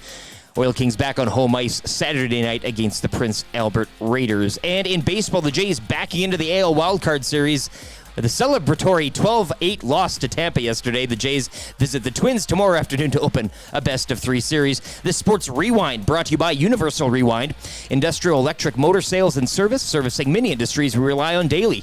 From agriculture and aggregates to food processing and industrial manufacturing, choose expertise, experience, quality. Choose Universal Rewind. The Lock Shop. Remember in the dark days of the pandemic when we were sitting around? Oh, yeah. What the heck were we doing? Ping pong was huge in the first few months. But yeah, God bless the KBO. I really came to appreciate the bat flips in the KBO. They didn't mess during that around, period hey? of time. You know, shout out to the KT Wiz. Became my favorite team through all of this. But yeah, I mean, listen, I'll be honest. I'm not hitting a lot of Japanese or Korean baseball right now because there's some big games in the majors that we're hitting right now. The Lock Shop with Nielson and Hustler. Weekday mornings at 11, only on EdmontonSportsTalk.com. Join friend of EST, Guy Flaming, for The Pipeline Show, Monday nights at 8 and Saturday at noon, as he has you covered with CHL, CJHL, USHL, NAHL, NCAA, and U Sports, plus the World Juniors, Frozen Four, and NHL Draft on EdmontonSportsTalk.com.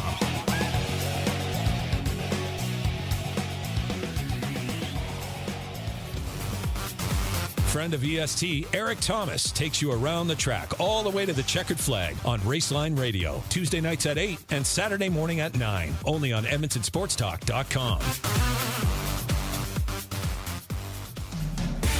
Catch up with friends of EST, Andrew, Mike, and Kayla, as they get you in the huddle with the Edmonton Elks on the Turf District, Thursday nights at 8, EdmontonSportsTalk.com.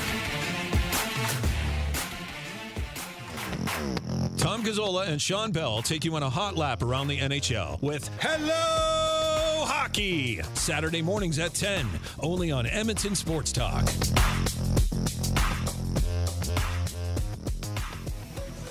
The Elks Call is the newest Edmonton Elks podcast located in Edmonton, discussing everything Elks. Join friends of EST, Scout and Catherine, Friday nights at 8 on EdmontonSportsTalk.com.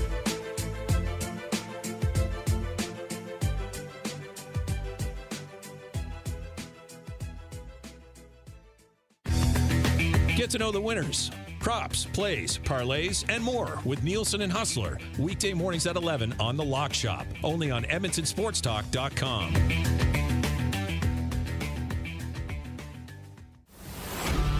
Get all the latest news and takes on everything Oilers with Dustin Nielson and Tom Gazzola on the Oil Stream. Live at noon, Monday, Wednesday, and Fridays, only on EdmontonSportsTalk.com.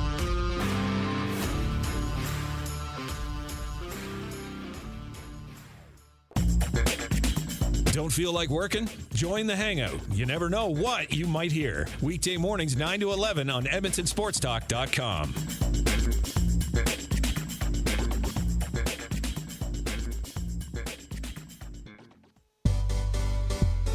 The Nielson Show featuring Lieutenant Eric.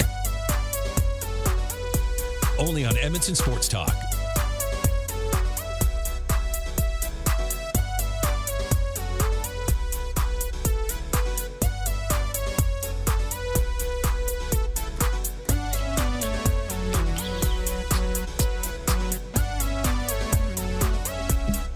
It is the Nielson Show on a Monday morning. Thank you very much for being here. What are you smiling for? It looked like you're up to no good. You can't are not you up smile to no when I'm good? doing the show.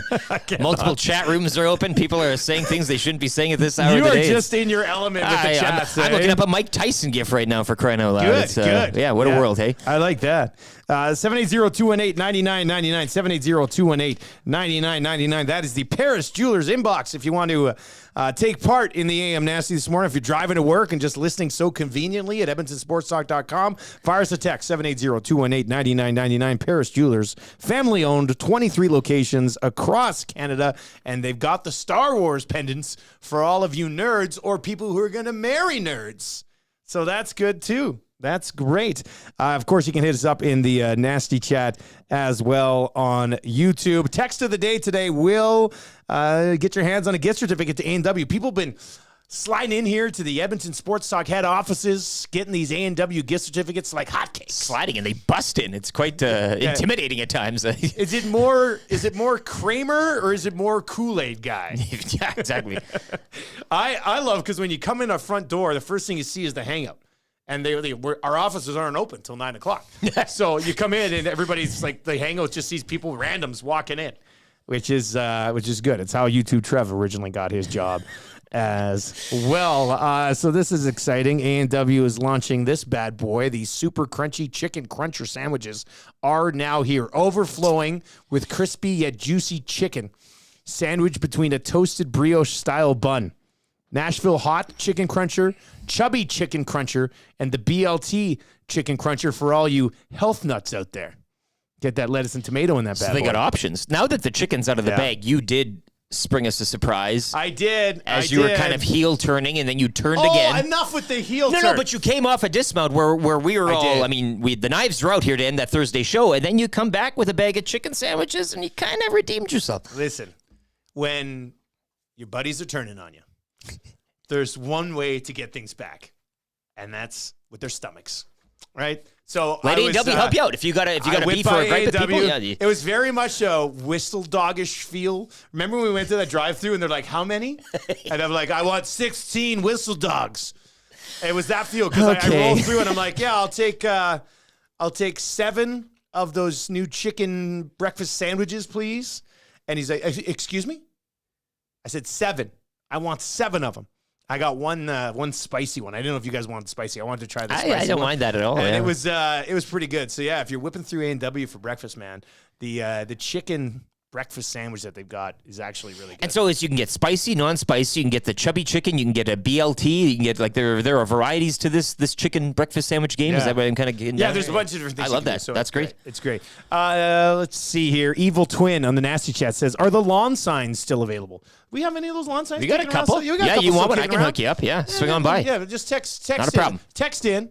Easy for Eric to track it that way. 780-218-9999. We'll get you a sign still. We got a few signs kicking around. Not as many as we used to, but we can always run off more. Like that could just be a made to order, easy of one thing. So we could definitely do that. We got the great team at William Huff helping us out with those. Oh boy, Wheels is in. Yeah, welcome, Heel Dusty.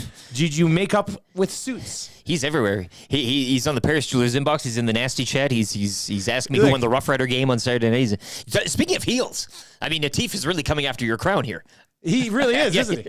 So now I want to talk. You guys got in my head a little bit with the Suits thing.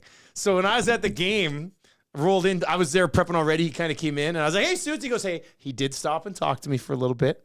Then he went over to the booth. He had to do a radio hit for the Riders radio. But as we were sitting there prior to the game, I was like, "You bastards!" You're in my head. I'm like, "Man, I wonder if Suits doesn't like me as much as he used to like me." Well, when did you get there? You flew out. When did I flew out? What you got there for? When was the game? Friday. Friday I for flew supper. Out Thursday. I flew out Thursday night for supper.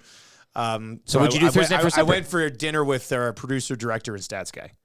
Ooh. So Eddie Don There's and one name omitted from that list. But it's a home game. He's across the river or wherever the lake or the ocean or whatever. It's his backyard, and the whole team's meeting except for him. No, but look, here's what we did confirm. We confirmed that this Friday we'll be in Regina getting ready for the Riders game on Saturday. Yes. We're going to watch the Bombers Lions game Friday night. We're going for dinner together at Memories in Regina. Memories, yes. And Rubes, who might be watching here. Rubes, he's the director. He's on the. So we're back, baby. We're back. We got a nice fancy dinner planned for Friday night. There'll probably be some red. Probably get into some red, and it's going to be great. But it's Britt Dort will be along. Like you'll have the whole. Britt will probably pop by the whole crew be there. It's not table for 2 at Memories. Well, should I text Suits and say, hey, let's not invite anybody else? Let's get some candles going here. I thought it'd either be this weekend in Vancouver or maybe even in Regina. You need a 2. No. You're meeting with the team alone. Now you're meeting with the team together. Just kind of a. Yeah. It's still not an invite to Suits' house. No, and that's what we're kind of missing. I think it's going to be very important if the red is there or not, because where this all started was. Well, I'll order the red. That's what I'll do. Oh, you're going to really put him in a spot now. Yeah, you're going to force him because maybe he doesn't. Fill you up. He hasn't been doing the red, and we're trying to figure out why, and that's where this all started. Booze bully now. I think you got to wait to see if he orders the red, because this is how you're going to know. It's on. Are you in or not? If he orders the red, you're back in. But if he doesn't order the red, then this is where I'm You gonna could have have to. taken care of this weekend. I'm gonna have to sneak a picture of it and then send it to you guys and be like, "We're back. We're back." What, baby. the bottle of red? Yeah. Well, it's easy to take a picture of that. Just like, I want to send a picture of this wine to the boys. I like it. They'll love it. Okay, I guess Just I don't do have to, something I guess like I that. don't have to be too sneaky with it. No, eh? you could just say, like, I want to remember what this wine is or something. All right, fair enough. There's a lot of ways that you can get away with So there's that. lots of things we can do on that front then. All right. Anyway, I just want to say, But you're in my head a little he has bit, but to we're order back. a bottle of red, which we're questioning. Well, I'm going to question that he's going to order this bottle So of red. Thursday supper, though, you went out with the crew. Yeah, we went into just Joey on Berard. Friday, the game was till like 10:30. So actually, you know what I did But I mean, Friday you- night? I met up with Dahmer because he was out there. The Elks sent him out to kind of scout how they do things at a Lions game. So we met at Shark Club and had actually a nice chicken sandwich there at Shark Club too. I had 3 doubles and went to bed. Has he explained why he hasn't stopped by yet? No, I did. But look, I'm trying to mend relationships here, right? We thought Dahmer hates us. It's a business He supper. invited me to the Shark Club later, so yeah, it was. He'll get on before Suits at this rate, though. Hey, you got to think. Well, we're all friends. Well, no, but that's if you're We're all betting, friends. Dahmer's going to be here way before Glenn Suit ever gets an invite or even the discussion gets brought up. Well, all right, let's get into the Oilers because the Oilers are in action tonight. And they are playing in Seattle, which is just down the road from my good friend Suits' place in North Van. That's true, yeah. So I saw this, the group that they got going in Seattle. This was tweeted out yesterday. Let me just bring it up here. I got a bunch of different windows open. So this is the group that they're taking to Seattle tonight. Cody Ceci, Ben Gleason. Here we go. Ben Gleason lives. I like this. Derek Ryan, Matthias Janmark, Hyman. This is not line combination. I want to talk about this for a second. Hyman, Peterson, Adam Ernie, Seth Griffith, Brad Malone. They call him Bugsy. Brett Kulak, Draisaitl, Pickard, Campbell, Xavier Bourgault, Dylan Holloway, James Hamlin, Raphael Lavoie, Phil Kemp, Cam Dineen, Philip Broberg, and Connor McDavid. So there's 3 big boys in the lineup tonight, right? McDavid, Draisaitl, and Hyman. No. Asterisks around Gleason. I We're don't just know. not sure he's there yet, but he very well could be. Are you playing McDavid, Draisaitl, and Hyman together in a preseason game? Are you separating Draisaitl and McDavid, playing Hyman with one of them, and then mixing in Raphael Lavoie, Dylan Holloway, and Xavier Bourgault with the other 2? What do you think happens here? Yeah, I mean, I think they probably play them together. But how cool would it be to go McDavid with Hyman and Holloway, Bourgault, Lavoie, and Draisaitl, and give those young guys a chance give to it play to the me. big boys? This is what the time is for. This is preseason. Give those Kraken fans a little look at those fantasy lineups. Why not? I don't know. You're right. It'd probably be, but yeah, this is the time to do it. This is the time to experiment and see what you can do, and give these guys maybe a little bit of a chance to go side by side with these 3 big boys, as you've so described them aptly. 780-218-9999. 780-218-9999. There's kind of 2 discussions here. One is, what do you think they should do? The other is, what will they do? What do you think they will do? Part of me feels like they'll just play Draisaitl on the wing with McDavid and Hyman.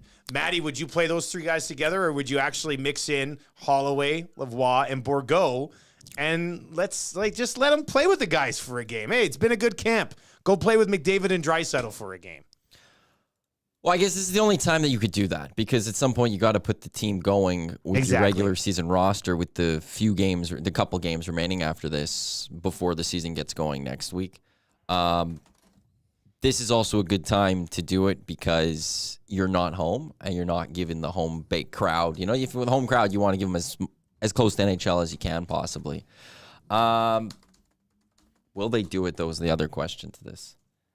And I'm going to say I don't think they will. This is hockey. I think when we're looking at these final things, I could see Jay Woodcroft looking at these final 3 going, this is going to be regular season for him, and start getting them in that mindset and in how they're paired and their lineup for forward group, all of that. It'll be as close to regular season he would like to try. But I think you nailed it, though, is if you want to see what these guys have, give them the shot. Maybe one of them looks. Now, it doesn't mean anything. I don't think all of a sudden they're taking a job away from Kane or Nuge. But, maybe one of them really clicks and you go, oh, down the road, maybe that could be a thing. But that's a sit-down you could have after the game of, hey, we liked what you did here, here, and here. It's these type of things that from this, and this that you need to work on so that if there's an injury or in down the line you need to go up there, you're going to play fine. It gives them a little bit of film to talk to these players about. You know what, boys? I'm running I'm running some lines right now on my paper here. Hang on. Oh, boy. Because this is starting to come into shape here, because I am looking at it from this is going to happen. Here's the other forwards that they've got. And now we'll have to see. This is just a list of like roster players that went there. We don't even know if all these guys will be playing. But if you look at the other guys who'd be in the lineup tonight, if Holloway and Bourgault and Lavoie are not playing with the big guys, who is? Derek Ryan, Matthias Janmark, Peterson, Ernie, Griffith, Malone? Like, those guys are all going to play together. So I think there's a window here for the kids to actually get a little bit of run tonight. Break out the blender. Each shift should be a different line. Give them all experience. I want to see everybody get touched, in a sense, hey? Yeah, this is the time to do it. Some of these yeah, guys. it would be. 780-218-9999. Scalding Gord is in. It says McDavid, Draisaitl, and Hyman will be together 8 minutes in if they fall behind. A tradition unlike any other.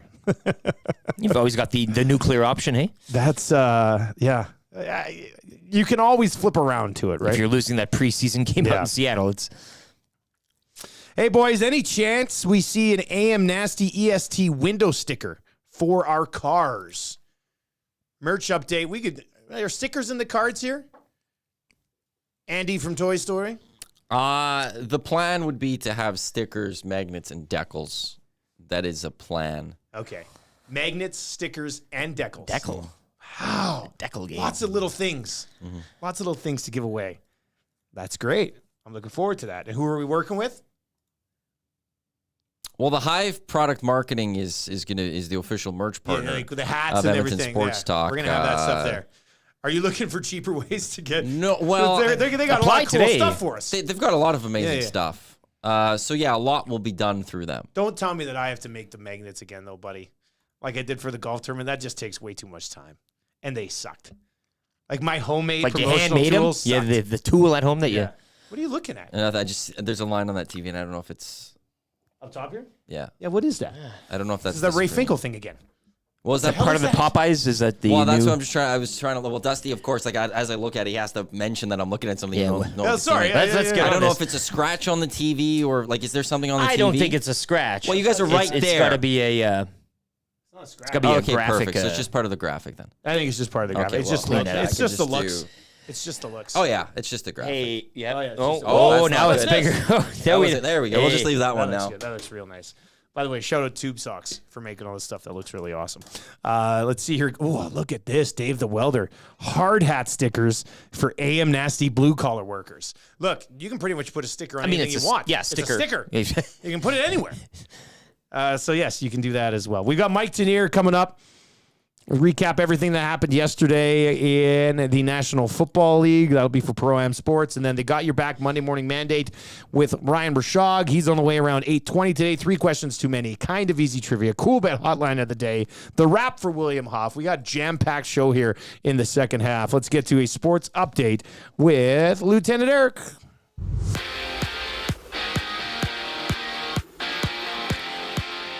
Week 4 in the NFL concludes tonight when the Giants host the Seahawks. You can join me for this one at the Century Casino Sports Bar and Lounge, Century Casino Fort Road. Your chance to qualify into a draw for a trip for 2 to LA to catch the Rams and Browns. Last night it was the Chiefs holding on to beat the Jets 23-20.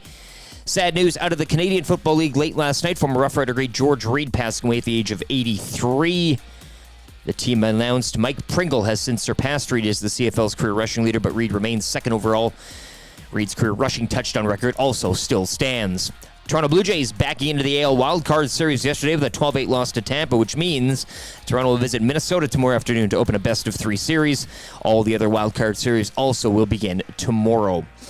Edmonton Oil Kings with an 8-5 win over the Hurricanes yesterday. They improved to 2-1, 0-1 on the season. Oil Kings play a pair on the road this week, tomorrow in Prince Albert, Wednesday in Saskatoon. They'll return home to host the Raiders Saturday night. Oilers preseason continues tonight. They're in Seattle to battle the Kraken. Oilers will host the Flames Wednesday and the Kraken Friday before opening the regular season next Wednesday out in Vancouver. Back over to football. Prairie Junior action yesterday. Huskies downing the Rifles out in Winnipeg 27-18. On Saturday, it was the Wildcats with a 42-36 win over the Colts. This sports update brought to you by the great staff at Park Mazda and Mitch Lewicki. As a family man, Mitch feels that being a father is the single greatest feeling on earth, not including those wonderful years he spent without children, of course. Oh my my god. Why am I looking at that? Wait, why are you slowing down? Frank? No way. Frank? Hey, honey. Hey. What on earth are you doing? We're streaking. We're going up through the quad to the gymnasium. Who's streaking? There's more coming. Frank, get in the car. Everybody's doing. Now. Okay. Lease the all-new 2024 Mazda CX-90 inline-6 turbo or plug-in hybrid to have room for absolutely everybody with its third-row seating. Park Mazda, your dealer for life in Sherwood Park off Y Road, parkmazda.ca.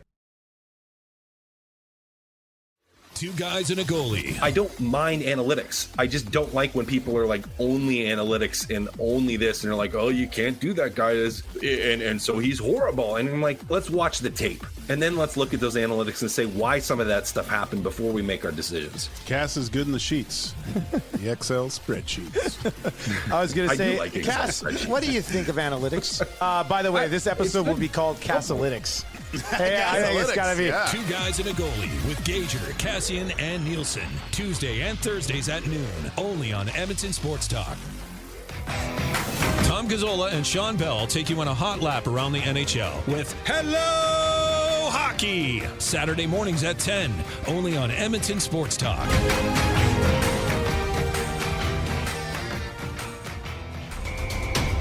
The Elks Call is the newest Edmonton Elks podcast located in Edmonton, discussing everything Elks. Join friends of EST, Scout and Catherine, Friday nights at 8 on EdmontonSportsTalk.com.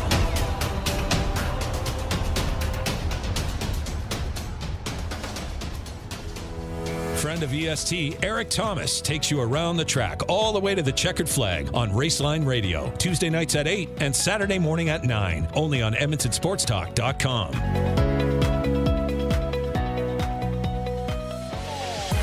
Catch up with friends of EST, Andrew, Mike, and Kayla as they get you in the huddle with the Edmonton Elks on the Turf District. Thursday nights at 8, EdmontonSportsTalk.com.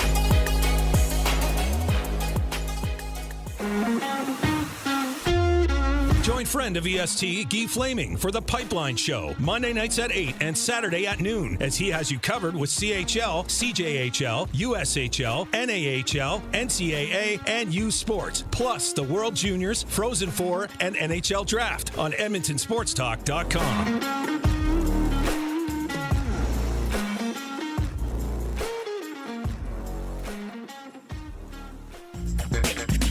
Don't feel like working? Join the Hangout. You never know what you might hear. Weekday mornings 9 to 11 on EdmontonSportsTalk.com.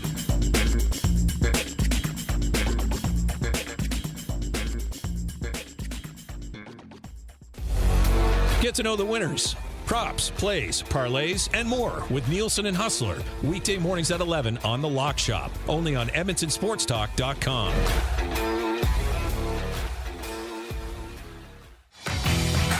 Get all the latest news and takes on everything Oilers with Dustin Nielson and Tom Gazzola on the Oil Stream. Live at noon, Monday, Wednesday, and Fridays. Only on EdmontonSportsTalk.com.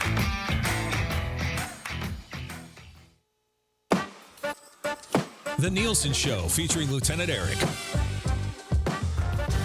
Only on Edmonton Sports Talk.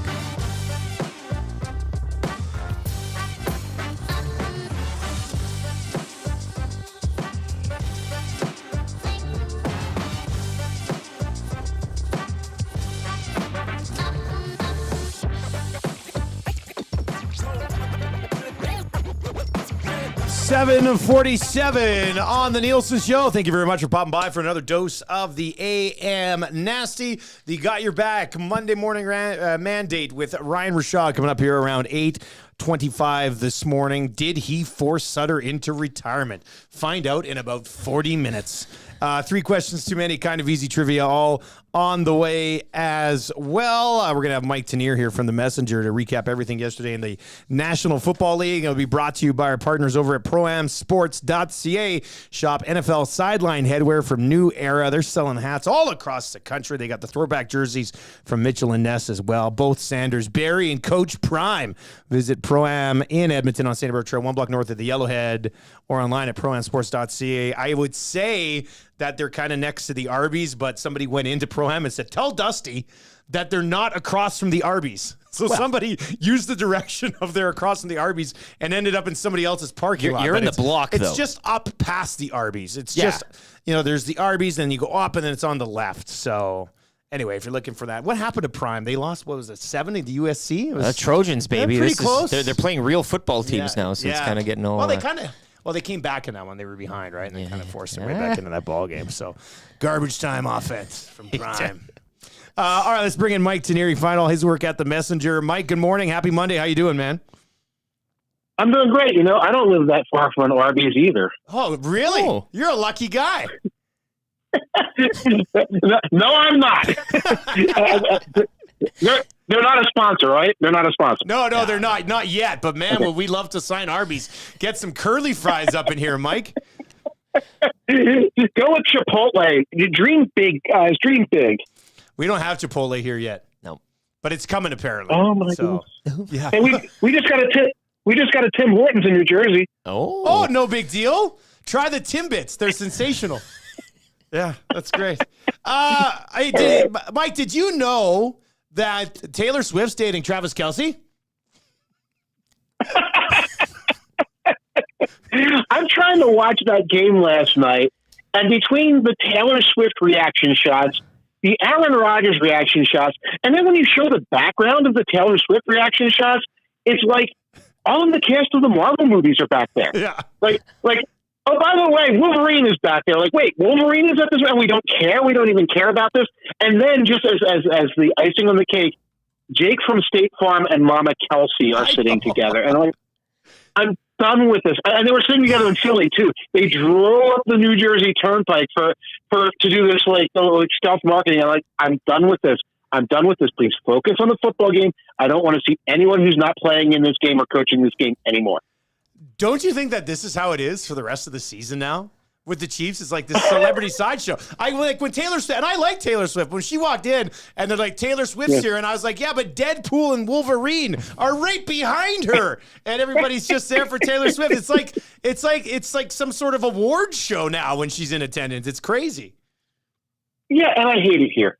I just hate it here because I don't see the point. Yeah, I'm all for Taylor Swift is singing the national anthem, singing at halftime or whatever. I'm all for it.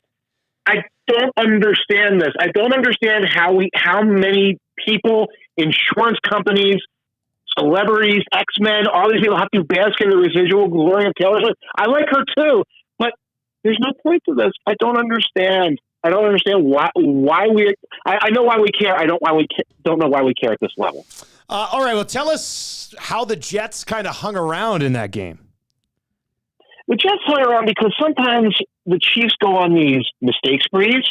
When Mahomes is like, I can float that ball into triple coverage with like a 3-point shot, and he's backing in the end zone and the guy gets the safety. And you start making these bunches of mistakes, which they do like a couple games a year every year. You're going to let everybody hang in. That's part of it. The other is, we sort of, the pendulum on Zach Wilson really swung to this point where it was like, like this was some ball boy who had wandered onto the field. And it's like, no, he does have an NFL arm. He can run a little bit. If you script everything up perfectly for him and you give him the ball at the 40-yard line and you say, 2 downfield completions and a shovel pass, and you're going to get into the goal line territory, he can generally do that. You keep it close. You limit his chance to make mistakes. And he did. He didn't make a mistake really until the end where he fumbles, and that was kind of a lost exchange. So, I think the Jets are going to do this a couple times this year. Their defense is good enough. Their skill position guys are good enough. They can hang with opponents. And Zach Wilson is terrible, but he's not historically ridiculously terrible, which is what some people thought he was. Well, Mike, and this sticking within the division when it comes to the Jets, I'll ask you now kindly to do your best replay of Bill Belichick's post-game press conference yesterday. Is it the beginning of the end, and are the Patriots worse than the Jets? I didn't see any point in putting him in, so I took him out. Like I said, I didn't see any point in keeping him in, so I took him out. Like every question. Thank you. Hey, Coach, what did you have for breakfast this morning? I didn't see any point in keeping him in, so I took him out. Perfect. It's like the lawyer for the politician who just got caught in the brothel. I mean, that's the level of stonewalling Belichick is going for here. And, I'm actually writing about this now. It's the beginning of the end. the tricky part is trying to see how Robert Kraft fires Bill Belichick. You can't see it. You can't perceive it. And it's a difficult task because it's not like Kraft can then turn to his general manager or turn to his president of operations or turn to a coordinator and say, okay, well, now what? You're in charge. All those people are Belichick loyalists. So it's hard to see how they do this. And yet at the same time, you kind of saw that yesterday. The Patriots are never going to get better as long as they're being run this way. Mike Tanier with us from The Messenger here, recapping everything that happened yesterday in the National Football League on the Nielson show. Do the Cincinnati Bengals simply suck? Like, is that what we're seeing here now? You know what? Their defense is buckling, and the defense played well early in the year. The defense buckles. Defenses buckle when they're on the field for 40 minutes. When the opponent goes 3 and out, gets sacked, when Barrow gets sacked, so the ball's at midfield, and you got to go out there and play defense again. Of course, you're going to start making mistakes. And it was never the 85 Bears defense. It was an okay, medium, top 20 defense, whatever. So, yeah, the Bengals are in deep trouble. And as I wrote in my walkthrough for The Messenger, they need to rest Joe Barrow. I'm not saying bench Joe Barrow. That's crazy. You look at this guy, and he is a statue in the pocket. He does not want to put pressure on the ankle, move the ankle, slide away from pressure. Opponents know this. They're going to rush right in his face, and this is going to keep happening. So 2 weeks till the bye, they can't wait till the bye. They need to do this now because they're going to lose Barrow for this season, and if they're not careful, they can lose him for future seasons as well. How impressive was it that in the same game, both the Broncos and Bears looked like the worst team in the league? They took turns. It was amazing. And it was a fun game. It was a fun game to watch, but they really took turns. And it kind of points to how wacky these two teams are, how dysfunctional they are, that each of them has this opportunity to look good and then they try to look bad. Even in the fourth quarter, they kind of took turns looking bad. But, at the end of that, when it's 4th and 1 from the 18 and Matt Eberflus, the head coach of the Bears, is like, hey, let's go for it. Everything's going well for us this year. Everything's coming up. Bears, let's go for this. Instead of kicking a field goal and saying, well, this is the best lot you got. They go for it. They get stuffed on a weird-looking little running play, and then they give up the field goal. That Bears team, they have to look at everything. They have to look at everything and say, what are we doing here? Coach, general manager, quarterback, offensive coordinator. They do have a new team president now. He's got to look at everything and say, okay, the time's going to come. Maybe I'm just waiting till December to do it, but the time has got to come. Bills, Dolphins, Mike, and you mentioned maybe you preferred that Broncos-Bears hilarity circus over the Bills 48-20 win over the Dolphins. What'd you take away from that game, if anything, or is it just kind of business as usual between Miami and Buffalo? A little bit of business as usual. It looks like a blowout on paper. It's a blowout kind of in the second and third quarter, and then it just rolls to a stop there. The Dolphins were neck and neck in that game early on, and I think we're going to see more of this as the season unfolds. But the Bills are really good. We forget this because they trip over themselves in playoffs, or they trip over themselves in these big games now and then, like in the season opener. Really, really good defensive front. Really, really good secondary. They suffered an injury to Tre'Davious White, but they still have depth there. Really good offensive line. Everything is really, really good. That's going to show against a team like the Dolphins, where they're not going to be cowed, not going to be like, oh, we have no solution for this. They're going to go out there and play their game. And I think that's the Dolphins faced their first test, and now they have to lick their wounds a little bit and say, if we're this team we claim to be, we've got to be a little bit better. Is it too early to say that C.J. Stroud's the real deal? Oh, I'm impressed with C.J. Stroud. Well, you don't want to annoy him. I saw something he is the best mover in the pocket since Aaron Rodgers 2012 or some crazy stuff like that. You don't want to do things like that. I'm impressed by Stroud. I'm impressed by everything DeMeco Ryans and the organization has done there. Stroud is playing well. Other rookies are playing well. Will Anderson, Tank Dell, the rookie center. Some of these other guys are playing well. Second-year guys are playing well. The schemes look good. Special teamers are coming around. It's an impressive all-around effort by a new administration down there, and that's only going to benefit Stroud because, rising tide, all boats go up on it. Best scenario for a developing rookie quarterback. Mike, before I let you go, man, any predictions for tonight? What happens? Seahawks, Giants? This should be a win for the Seahawks. The Giants are really reeling with injuries. They're trying to figure things out. I think they discover They're discovering, who Daniel Jones, Saquon Barkley, who's injured again, who these guys really are, and it's not a very good discovery. So maybe closer than people expect, but I think the Seahawks should roll here. As always, buddy, really appreciate it, man. You have a great week. Thanks, Mike. You got it. Take care and enjoy your week. We will, Mike Tanier. We will. Locked in. Everybody, enjoy your week in the Nasty Chat. If you're listening online, listen live at EdmontonSportsTalk.com. You can text us anytime, 780-218-9999, 780-218-9999. We'll continue to get to some of those text messages as we work our way through the show this morning. Got Your Back Morning Manddate. Every Monday with Ryan Rishaug. He's going to be by around 8:25. We'll get into Sutter calling it a career, and where does that leave the race for the final spot up front for the Edmonton Oilers. If you would like to play kind of easy trivia right now, we've got a gift certificate to Mr. Mike's Steakhouse Casual. Who doesn't want to get their hands on this? All you have to do if you want to play today, just text us right now, 780-218-9999, 780-218-9999, and say, hey, pick me. I'd like to play. I want to go to Mr. Mike. Somehow stand out. And Maddie will pick one of you, give you a call, and you will end up playing kind of easy trivia today for that gift certificate to Mr. Mike's Steakhouse Casual. One more time, text us in the Paris Jewelers inbox, 780-218-9999 if you'd like to play kind of easy trivia this morning. Remember, we're perfect. You guys had a winner on Friday? Perfect. 18 for 18? Yep. Nobody has failed on this yet. Don't be that guy today, but if you want to play, 780-218-9999. 3 questions too many. Cool Bet hotline of the day. All on the way in the next 20 minutes. We're going to be gone for about 3 minutes, no longer. Don't go anywhere. The EST Hangout.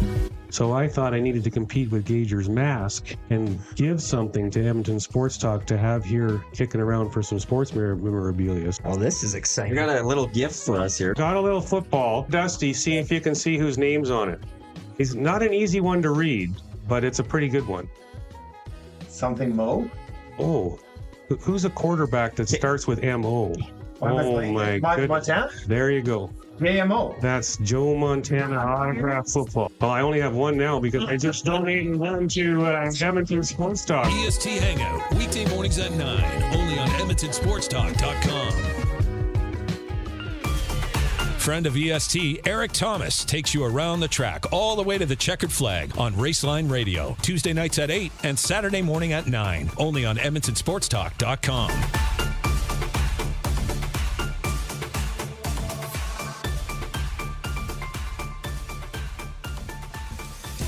Catch up with friends of EST, Andrew, Mike, and Kayla, as they get you in the huddle with the Edmonton Elks on the Turf District. Thursday nights at 8, EdmontonSportsTalk.com.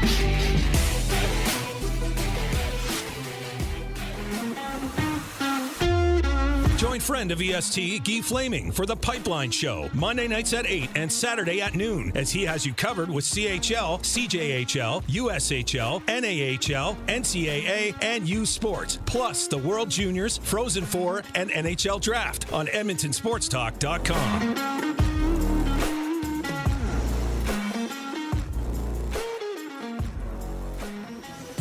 The Elks Call is the newest Edmonton Elks podcast, located in Edmonton, discussing everything Elks. Join friends of EST, Scout and Catherine, Friday nights at 8 on EdmontonSportsTalk.com.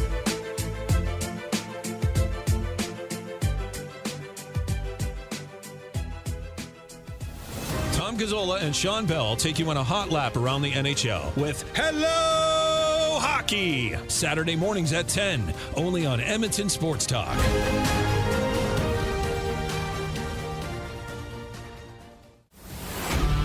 Get all the latest news and takes on everything Oilers with Dustin Nielson and Tom Gazzola on the Oil Stream. Live at noon, Monday, Wednesday, and Fridays. Only on EdmontonSportsTalk.com.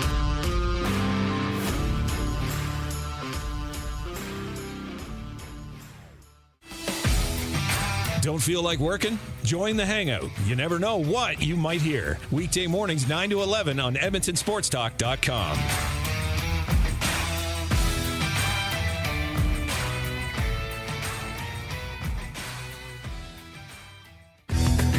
Get to know the winners, props, plays, parlays, and more with Nielson and Hustler. Weekday mornings at 11 on The Lock Shop. Only on EdmontonSportsTalk.com.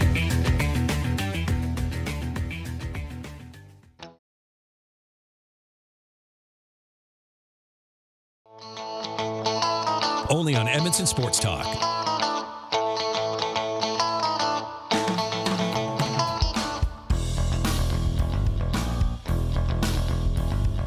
What a sports nut, huh?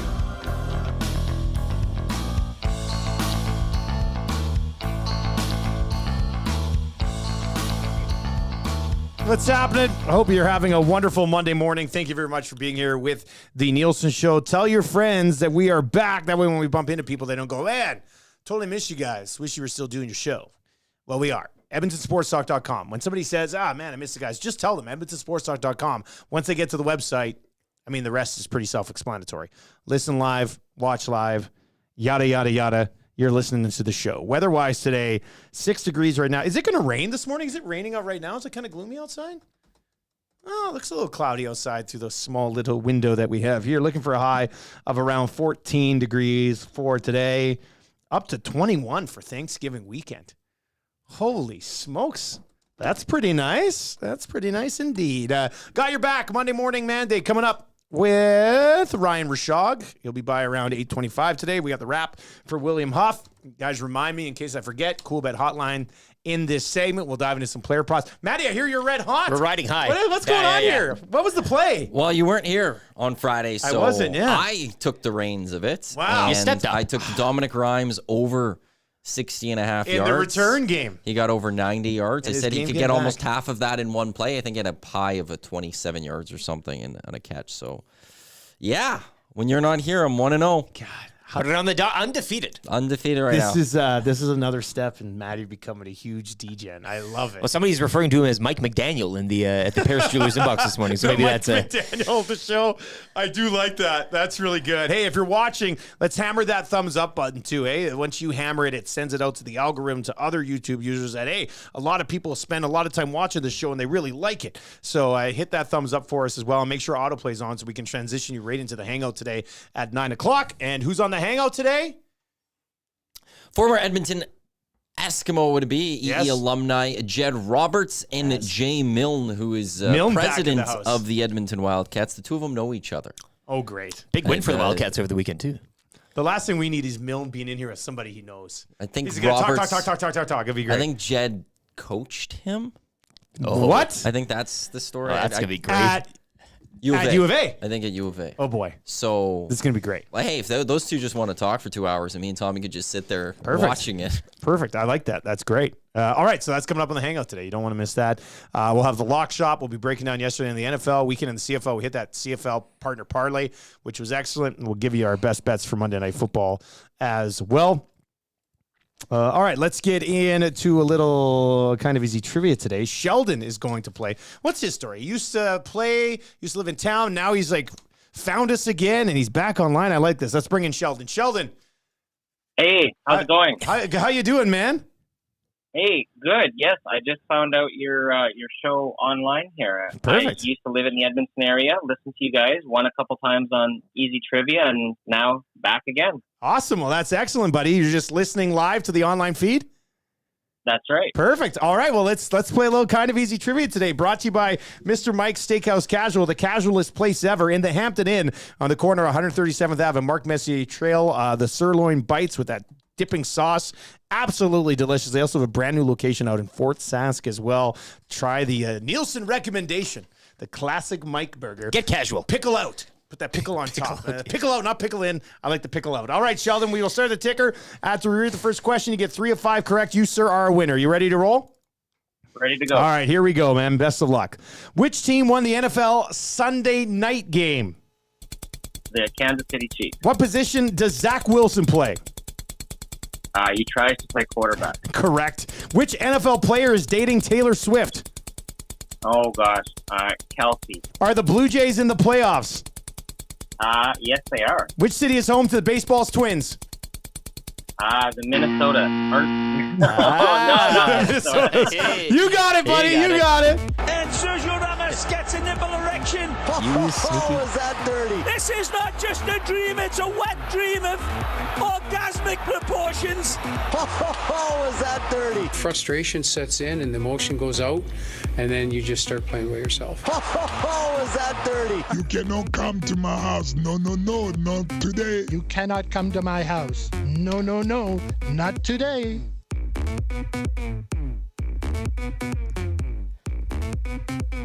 The old State City question, eh? Yeah. No, Yeah, that old Tim Wakefield knuckleballer there. A real trickster is what I am Yeah, on a man. Monday morning. It's because I didn't get a latte today. Yeah, you're running on. I'm really E starting here. to die down you got here. You got your Like, water. What are we at here? Water count here. I gotta get some H2O in me. Holy. Yeah. Is that all today? It wasn't full. I only had it like half full. I was gonna cheat and be like, it was Man, full. oh man.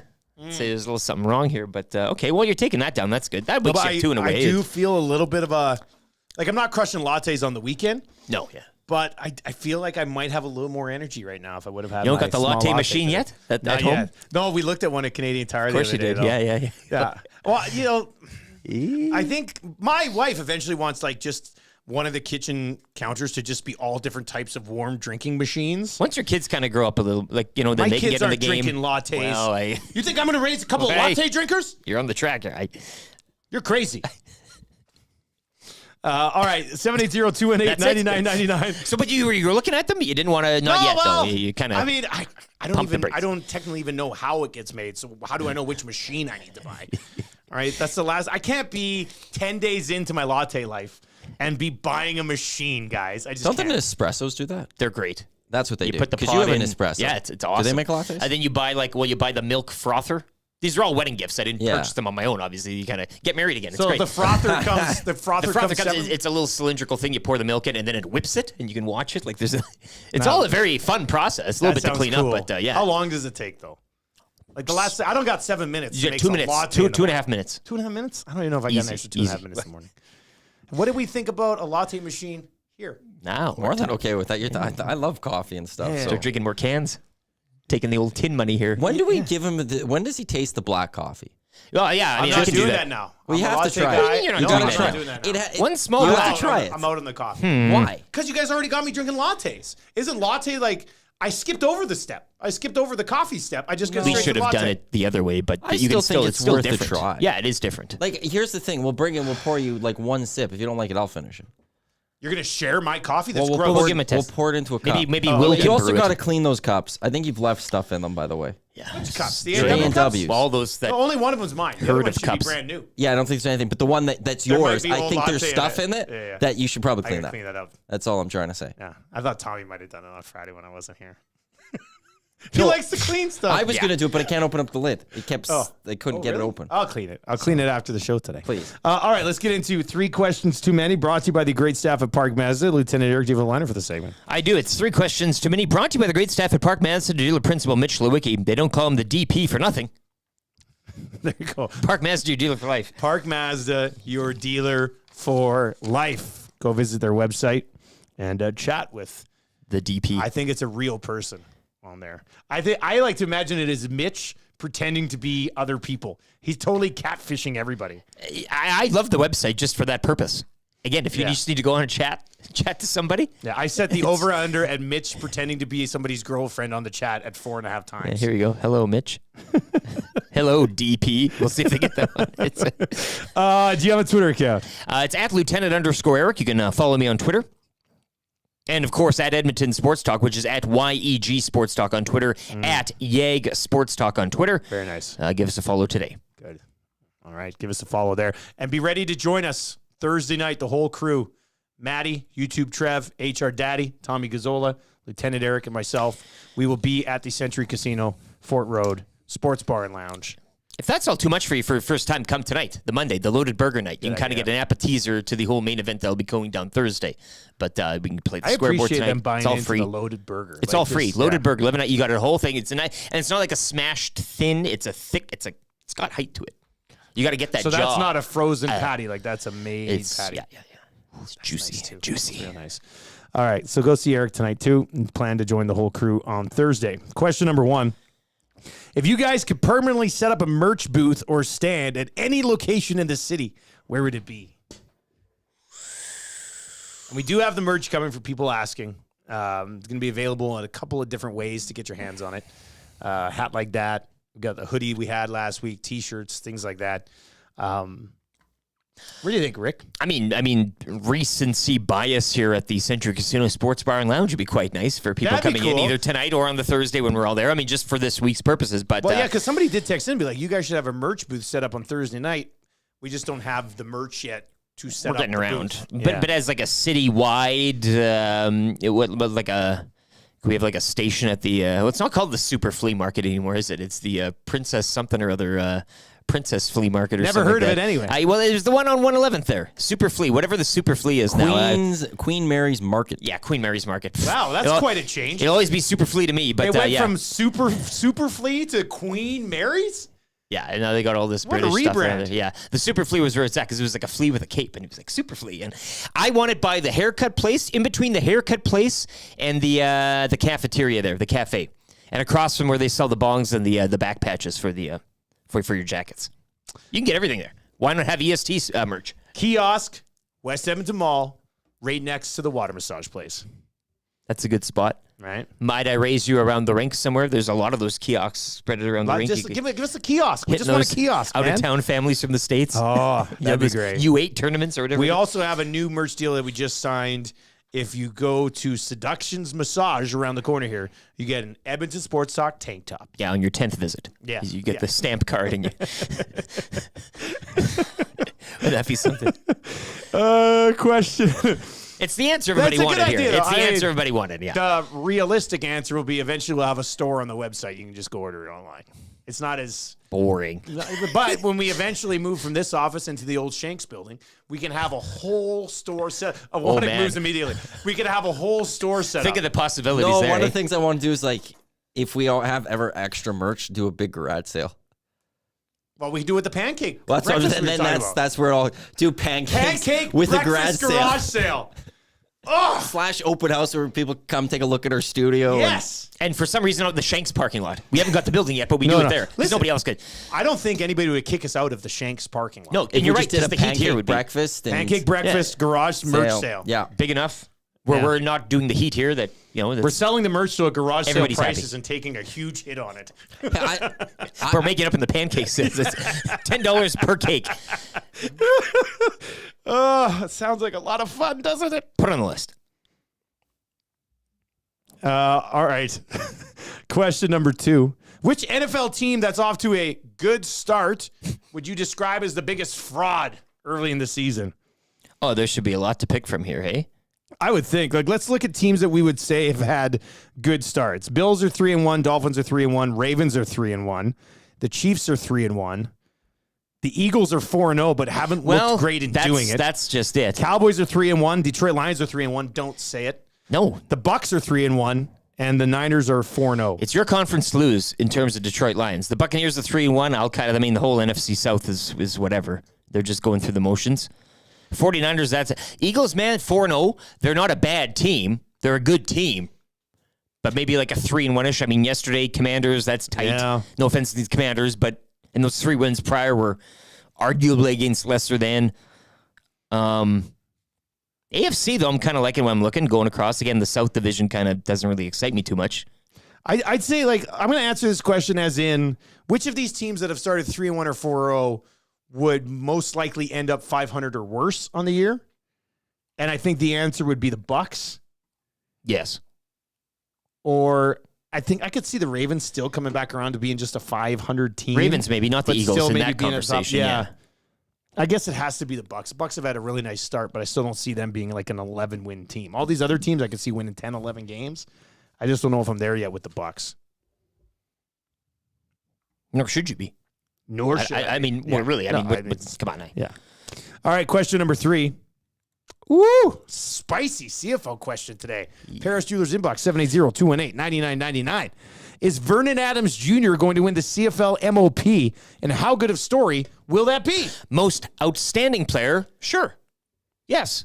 He's There's been a case outstanding. for it. There have First been to 4,000 yards and played fewer games. Yes, and he's had a season that we've all talked about him, finding a place, right? He's had injury, he's dealt through injury, maybe coaching changes and everything. He's kind of floated around.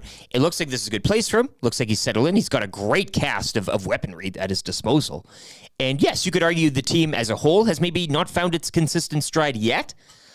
But when you're looking at outstanding numbers, he's been there a lot of times, right? And putting up some numbers. So most outstanding, yes, sure. And because he single-handedly pretty much beat me in the Dunya final over the weekend, so there's a bit of a bias there as well. He helped me win a title too. Full in my marks. Very dominant team Full that I marks. built. That's what you want in fantasy, right? Outstanding. He's putting up the points, putting up the numbers. He's had like 9 300-yard games. At the half. if Vernon Adams Jr. didn't have that 6 interception game, I'd say he is the clear front runner for the MOP.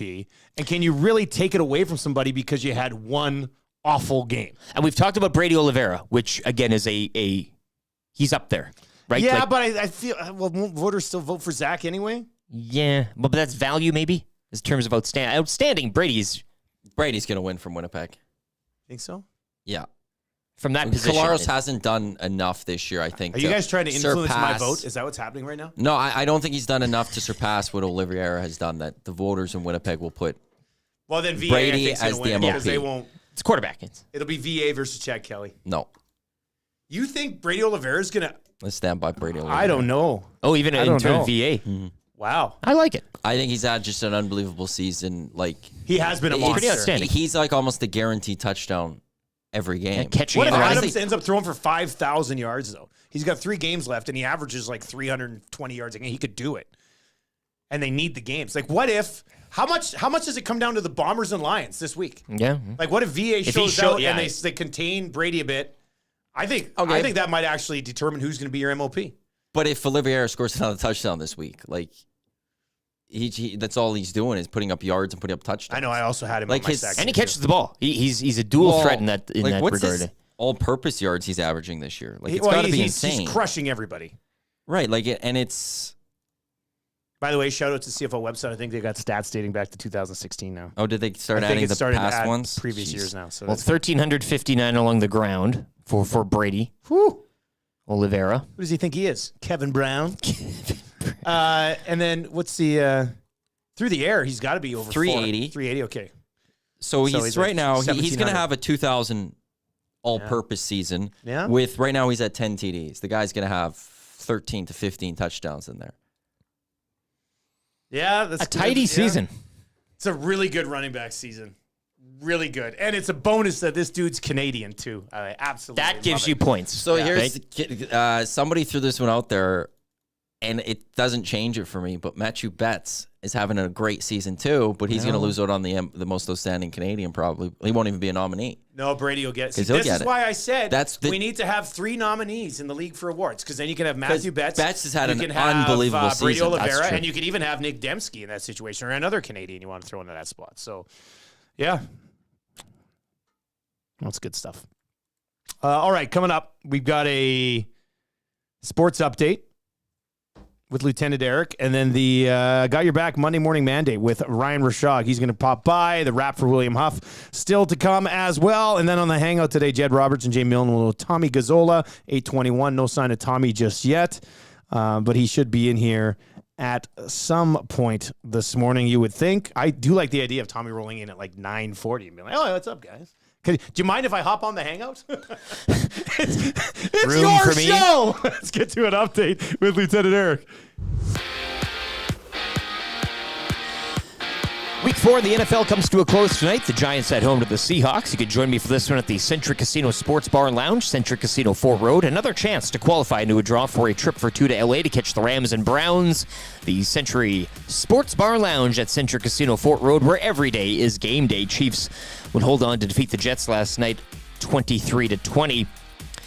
Some sad news out of the CFL last night. Former Rough Rider George Reed passing away at the age of 83. Reed's career rushing touchdown record still stands in the Canadian Football League. Sticking with football, Prairie Junior action yesterday. Edmonton Huskies over the Rifles 27-18 down in Winnipeg, while on Saturday the Wildcats with a 42-36 win over the Colts. The Huskies round out the regular season Sunday in Regina, while the Wildcats will visit Calgary Saturday afternoon. Over to hockey. Oilers preseason continues tonight. They're out in Seattle. Oilers host the Flames Wednesday and the Kraken Friday.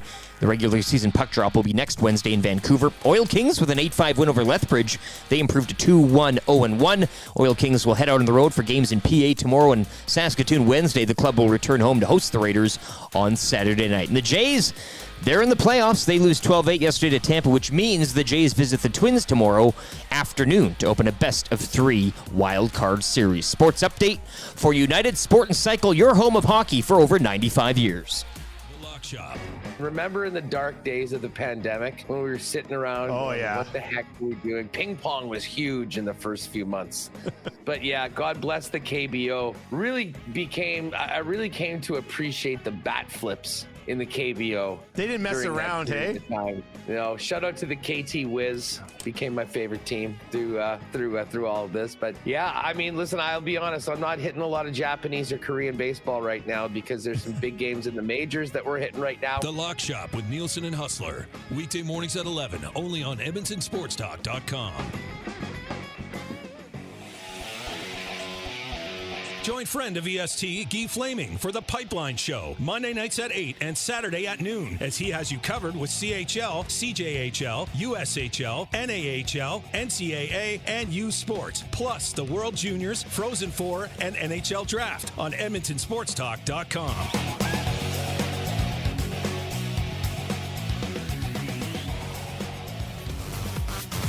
Friend of EST, Eric Thomas, takes you around the track all the way to the checkered flag on Raceline Radio, Tuesday nights at 8 and Saturday morning at 9, only on EdmontonSportsTalk.com.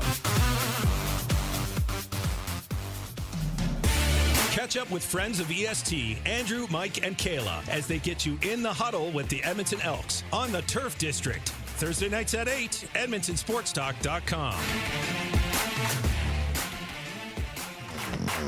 Tom Gazzola and Sean Bell take you on a hot lap around the NHL with Hello Hockey, Saturday mornings at 10, only on Edmonton Sports Talk.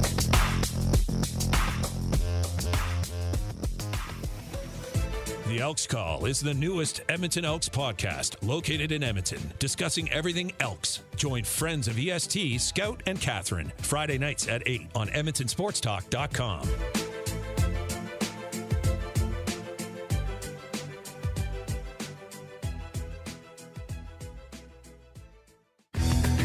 Get to know the winners, props, plays, parlays, and more with Nielson and Hustler. Weekday mornings at 11 on The Lock Shop, only on EdmontonSportsTalk.com.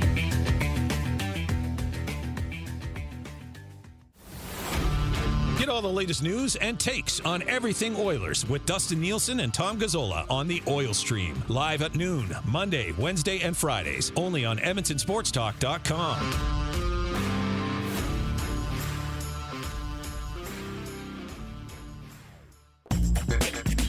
Don't feel like working? Join the Hangout. You never know what you might hear. Weekday mornings 9 to 11 on EdmontonSportsTalk.com.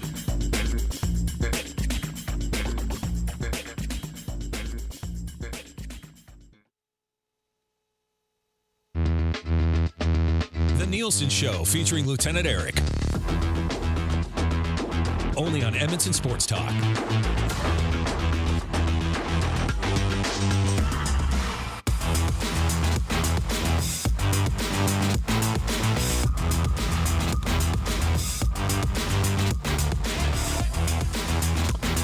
.26 on the Nielson Show. Dustin Nielson and Lieutenant Eric with you. We're in the Popeyes Louisiana Kitchen Studios. Looking for something to do for lunch today? Go grab those sweet and spicy wings. Available until October 15th. You get them in a couple of different sizes, the 6-piece, the 12-piece, whatever you need. 12 wings is probably where you want to be at, right? I feel like six wings isn't enough. 6 isn't enough. It's a nice snack. Enough. It'll get you through. You want to get on the 12 wings, I think. That's probably the best way to go about it. You can get them in 6 or 12. You could get 6 and 12 and pretend you have 18. It'd be an amazing way to go about that. Let's do this. What's this sound? What's this music mean? Let's do it. Timberlake rocks. Is that a mandate of yours? God, what are we talking about here? Good question. Can some of it be about sports? Yeah. All he needs to do is just get in front of people and state his case. If they had the mandate from the people, blah, blah, blah, I don't know where that information came from, but I would question it. Time for the Morning Mandate with Ryan Rishaug. This is what sports broadcasting is all about. You know what? That may be a good point, Ryan. You broke the story, Ryan. Rishaug is one giant 6'2" pile of Charmin. And he joins us now. Ryan Rishaug, Got Your Back Pod, gybpod.com/Edmonton. You guys had one last night, didn't you, Shaggy? Yeah, we did. Yeah, Brownie and Struds batting around that 12th forward position. Yes. What's it going to be, right? What's it going to be? Who's it going to be? Winger, center, Brandon Sutter deserves a congratulations on a great career, and I think he wanted to prove something to himself. He probably did that because while he wasn't quite ready, he was close. But yeah, we dug into that last night, and that's available on all your platforms and such. There were some shots fired I saw in a tweet, or was it shots or something else fired from a... Why did I know you were going to bring that up? Hey, Rip City Step brought it up. Bad typo. That reminds me of, I told this on the podcast because I got chirped on our live stream there too. It reminds me of a number of years ago, you guys. Derek Van Diest made a similar mistake. When it was sort of in the early days of Twitter. So he said Ryan Smith hopped over the boards to take a quick, and he meant to say shift. That's right. I remember that. So I would say that one was better than my mistake. So before the everybody edit look button. at DVD. Yeah. Stop looking at me. Look at DVD. Did you guys come to any solutions on this 12th forward spot? Yeah. Well, those other guys, they beat it around pretty good. You'll have to listen to the pod to figure out what they want to say. Yeah. In my opinion, nobody's done anything to risk losing Lavoie. Nobody has done anything significant enough where they're going, fair point. Oh, we have no choice but to keep, this guy and see if Lavoie gets picked up on waivers. Nobody's done that. Yeah, yet. like, are you going to keep Adam Ernie to risk losing Lavoie, right? It's just... Exactly. Yeah. Exactly, right? In order for... And I don't know... People ask, like, what's the risk that they're going to lose him? The Oilers would have a better sense, right? Their analytics team, their people would go through. They would know exactly who's sitting where, who the potential teams are. They have an idea in their mind of what the risk is. We can kind of guess by what he's done and other players we've seen get picked up in the past. But I think the risk is real. And so if you're going to lose a guy that's that size, can shoot like we saw him shoot, who is completely untested at the NHL level, you have no idea. He might get to the pro game at the NHL level and thrive. Some guys do that. So you know nothing about this guy's capabilities in the National Hockey League yet, and you're just going to, expose him to waivers because you want to keep Lane Peterson? Because he's done what this preseason? Doesn't have a point. So nobody's done enough for me to risk exposing Lavoie. And this doesn't come down to a position scenario, you think, for Jay Woodcroft and his staff? Well, so centers. So your point is, okay, Peterson's a center, right? Yeah, And they could play center. Ryan at center, right? So you can play Ryan at center. You can call Malone up and play him at center if you need to. You dabble with Janmark down the middle at all, maybe a little bit on the fourth line.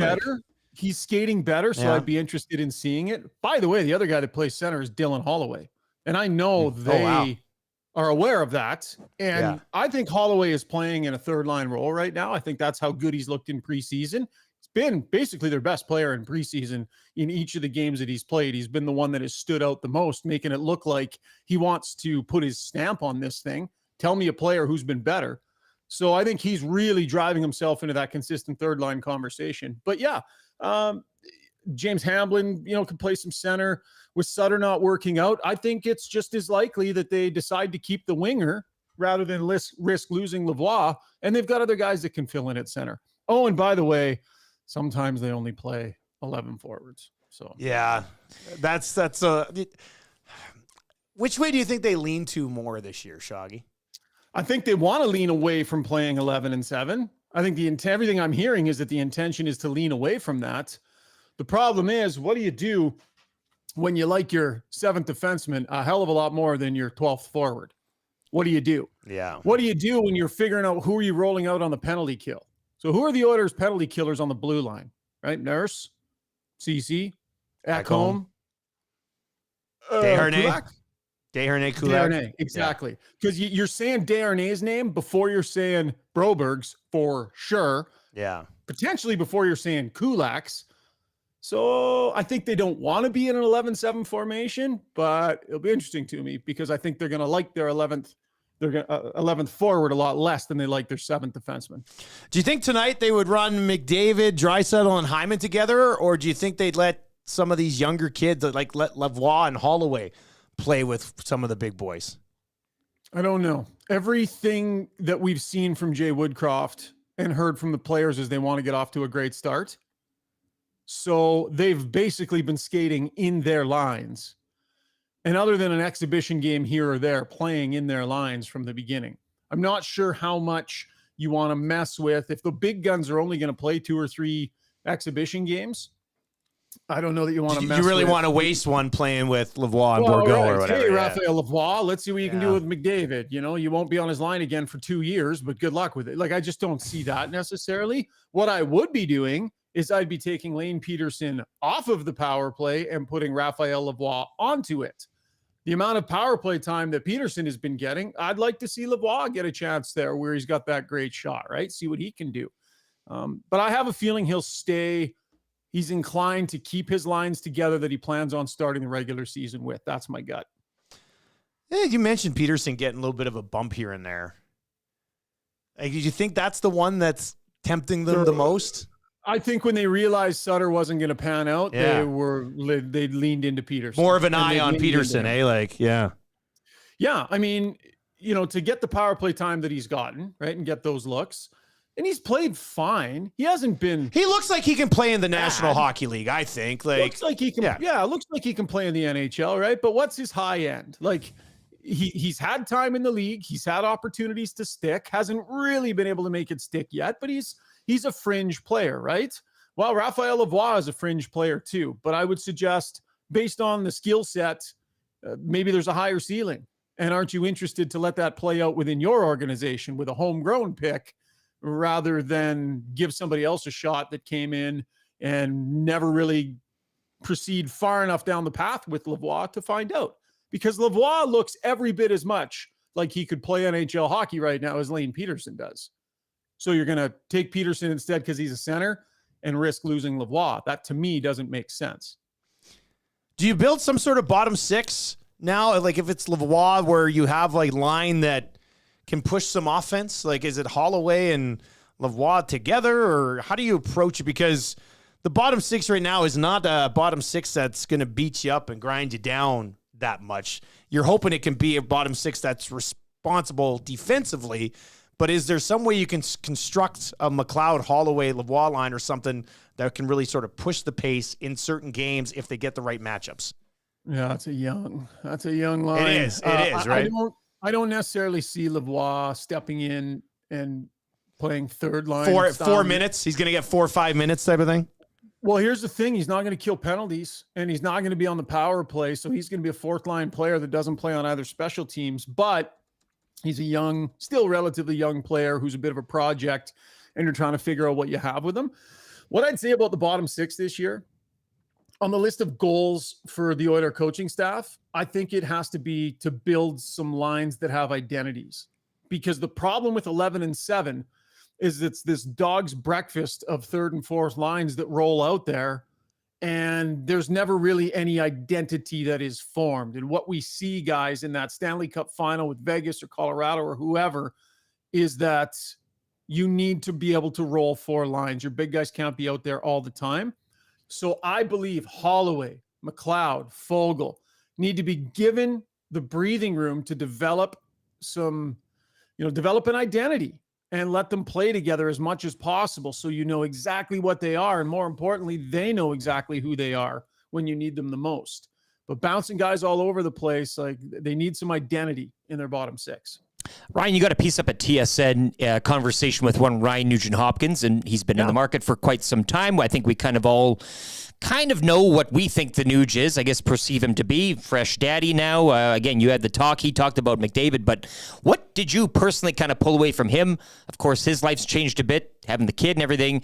But you can find your conversation with TSN, all those things he goes over. But what did you kind of pull away from him as opposed to when he came in here day one and how he's kind of grown? And where do you see him in the Ryan Nugent-Hopkins for this year? How do you see him defined by year's end? Where do you think he goes? I mean, again, coming off the 104 points, all of this stuff, but there are still, sections of the fan base that'll grumble or whatever when he's deployed in a certain. Where do you see Ryan Nugent-Hopkins fitting this season with this team? And how have you kind of personally seen him develop over time? Yeah, well, re-rack it from last year. Exact same role, exact same caliber of ice time, exact same caliber of opportunity. Number one penalty killing unit, likely. Number one power play unit, likely. Center, wing, move all over the place. 100+ points. Like, for any Oiler fan, to me, it is mind-numbing that a single Oiler fan out there would look at Ryan Nugent-Hopkins other than a godsend to this team. Yeah. That cap hit for what he does stealing is insane. Absolutely insane. Yet people will still find a way to poke holes in him for McDavid. Oh, it's the power play, this, that. I'm telling you, that guy is at that dollar figure is off the charts. And you'll remember back when that negotiation was happening, who was saying, you got to get this guy done. You can't let this guy go. He's hit a whole new level. So re-rack it. The goal is to have a similar year to what he had last year. Now, in that conversation, Eric, the one thing he said to me is along the lines of improvements. He wants to improve the quality of his game when they have him at center. He said that he wants to drive a line. Because if you were to say, can Ryan Nugent-Hopkins play with two players who are inferior to him offensively and really drive that line offensively? I think the answer would be, we get mixed results. They get mixed results. And I think Nugent-Hopkins, when he plays center, really wants to feel like he can drive a line offensively. And that stood out to me that he had said that he's thinking about it in that way. Shoggy, before I let you go, is your camera on mirror mode? I don't know why. Well, because your hat says NST, and it should say TSN. Let me see. It's messing with people in the chat. They're like, why does it say NST? Let's see here. Back camera, zoom, brightness, AR lens. I don't think so. I don't know. Well, is your hat? Maybe he's got a backwards hat. Did they send you a backwards hat? Just I hope a so. Hilarious joke? Did they? Can I do it that way? That's better. That's better. Now it says TSN. Sometimes there's a function where you can flip your camera, right? You can that's what we figured. You must have flipped it, but yeah. Are you serious? Are other hats like that? I don't know. Do you have another? Let's see. Hold something else up that we can read. Newspaper. It's gotta be all hats. What's that one say? Gives blood? We can't read. It's too small, man. I can't see that. What's it say there? What's it say? Hockey gives blood. It's backwards. It's backwards too, buddy. The fact that we thought that other hats might be different is ridiculous. Anyway, just a heads up, your camera's flipped around. So what's going on? Did that change it? No. Nope. You pull off a backwards hat good, though. I think you can. Yeah, just become backwards hat guy. I'm here You'll for never know backwards if it's cap backwards Rishaug. or not. Yeah, civilian Rishaug would have been backwards cap guy for sure. Of course it would be, yeah. What does this do? Did that do something? Whoa. No, that just made you way smaller. Now we can see the room. Okay, I can try one more thing here. Filter. What did that do? That showed us your ring light. All right. Anyway, something to take a look at. Something to take a look at. All right, buddy. Well, we'll let you go and we'll catch up on Monday. All right. Stay bright. Okay. Sounds good, guys. See you later. There you go. That's Ryan Rishaug. Got Your Back Pod. GYBpod /YEG. I think I said /Edmonton earlier.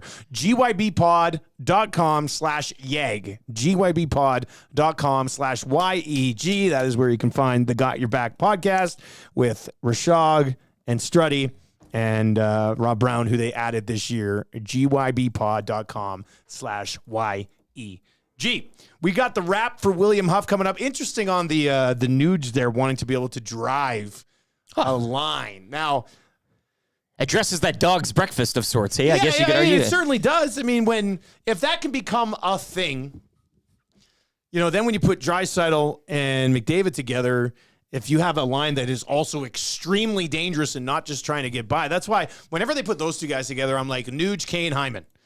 Just leave Nuge, Kane, and Hyman together, and then we'll go from there. So, I don't know. Where do you want to come out on this? Hit us up in the Nasty Chat or text us 780-218-9999. What was up with Rishaug's camera? Why is it flipped around? That wasn't us, eh? We didn't have it. No. I've noticed that from a few people. He had a pod this weekend, I think, that had the same thing.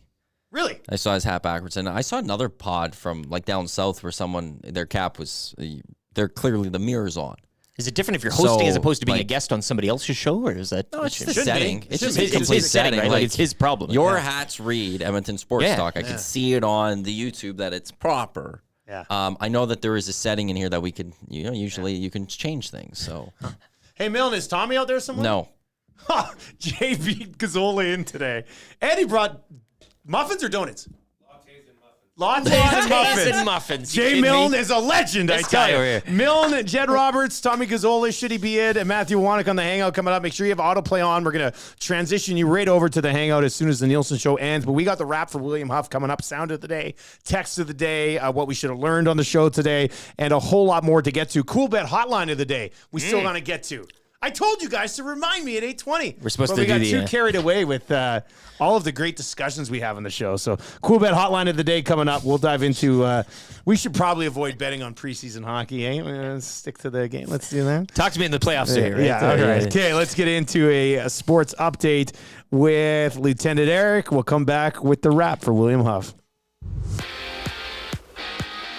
Week 4 in the National Football League concluding tonight. It's the Giants at home to the Seahawks. You can join me for this one at the Centric Casino Sports Bar and Lounge at Centric Casino Fort Road. Another chance for you to qualify into a draw for a trip for two to LA to catch the Rams and the Browns. Chiefs last night holding on to beat the Jets 23-20. Sticking with football, Prairie Junior action. Huskies downing the Rifles out Winnipeg 27-18, while the Wildcats picked up a Saturday win 42-36 over the Colts. Huskies round out the regular season Sunday in Regina, while the Wildcats will visit Calgary Saturday afternoon. Over to hockey now. Oilers preseason will continue tonight. They're in Seattle to battle the Kraken. Oilers host the Flames Wednesday and the Kraken Friday. Puck drop in the regular season is next Wednesday out in Vancouver. Edmonton Oil Kings will hit the road for this week. Games in Prince Albert tomorrow and Wednesday in Saskatoon. The club will return home to host the Raiders Saturday night. Oil Kings last night with an 8-5 win over the Hurricanes. And in baseball, a day off for everyone as the Jays will get set to visit the Twins tomorrow afternoon, opening a best-of-3 wild card series. Sports update for United Sport and Cycle, supporting hockey and your community for over 95 years. Two guys and a goalie. I don't mind analytics. I just don't like when people are like only analytics and only this, and they're like, oh, you can't do that, guy is, and so he's horrible. And I'm like, let's watch the tape and then let's look at those analytics and say why some of that stuff happened before we make our decisions. Cass is good in the sheets, the Excel spreadsheets. I was going to say, like Cass, what do you think of analytics? By the way, this episode will be called Cassalytics. Hey, I think it's got to be. Yeah. Two guys and a goalie with Gager, Cassian, and Nielson. Tuesday and Thursdays at noon. Only on Edmonton Sports Talk. Tom Gazzola and Sean Bell take you on a hot lap around the NHL with Hello Hockey. Saturday mornings at 10. Only on Edmonton Sports Talk.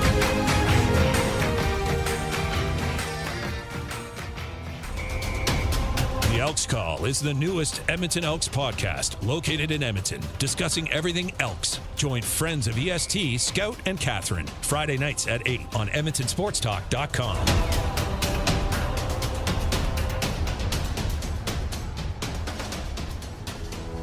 Friend of EST, Eric Thomas, takes you around the track all the way to the checkered flag on Raceline Radio, Tuesday nights at 8 and Saturday morning at 9, only on EdmontonSportsTalk.com.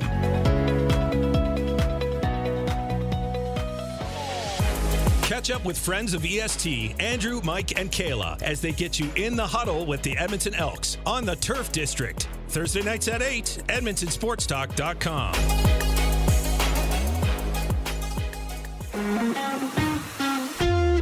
Join friend of EST, Guy Flaming, for The Pipeline Show, Monday nights at 8 and Saturday at noon, as he has you covered with CHL, CJHL, USHL, NAHL, NCAA, and U Sports, plus the World Juniors, Frozen Four, and NHL Draft on EdmontonSportsTalk.com.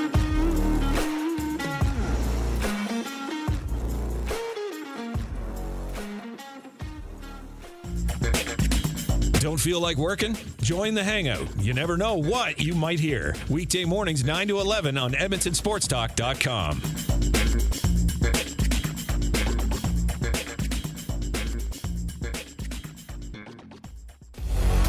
Get to know the winners, props, plays, parlays, and more with Nielson and Hustler. Weekday mornings at 11 on The Lock Shop. Only on EdmontonSportsTalk.com.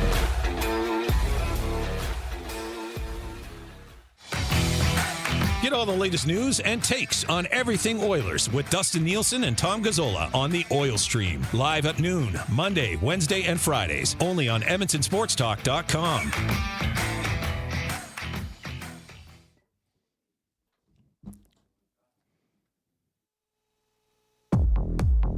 The Nielson Show featuring Lieutenant Eric. Only on Edmonton Sports Talk.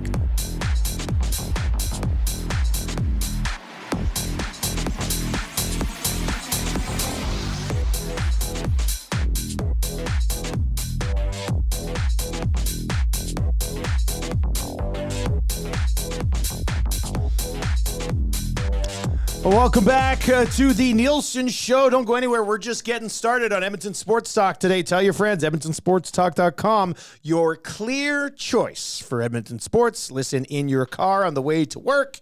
www.edmontonsportstalk.com. Bluetooth it to your vehicle, plug it into your vehicle, and just click listen live. It's that simple and crystal clear.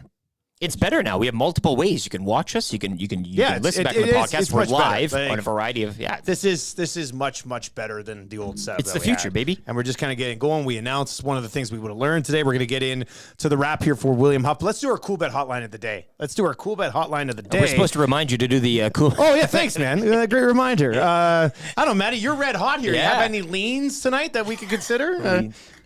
Well, I don't want to risk my I like record getting into here. a I don't want to lean. risk. Risk anything. Actually, I was looking. There's an EPL, Fulham, Chelsea. Yes, London Derby. Fulham home to Chelsea.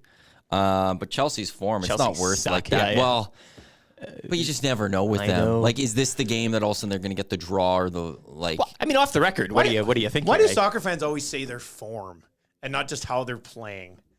You're like, why haven't we? You say form as opposed to how they are playing. It's just kind of. I guess. How come we haven't adopted that for? Man, the Oilers are in great form right now. Like I don't know. Let's start doing it. I'd this love year. to. You want to do it? I'm down for that. Hey, we are changing the game, right? Like we're advancing Edmonton sports in general. Like Form just sounds. I don't know. To me, it sounds. You can be in good form or bad form. I mean, it's. Shout out to Milne for getting me my latte. I feel way better. So he brought it. I was pouring it into the A&W mug. The boys are mocking me because I was trying to pour it out of like the lid and it was flopping. And then Maddie said, "Why didn't you just take the lid off?" Which I totally should have done. Yes, you should. Real amateur hour here. Real amateur hour. We're not going to go with it's a Monday night football. No, I was going to say it has to be Monday night football. Yeah, I was going to say. I was going to then throw back to you and be like, you got to give us a They solid one also for that. call the Monday games in Premier League Monday Night Football. They do.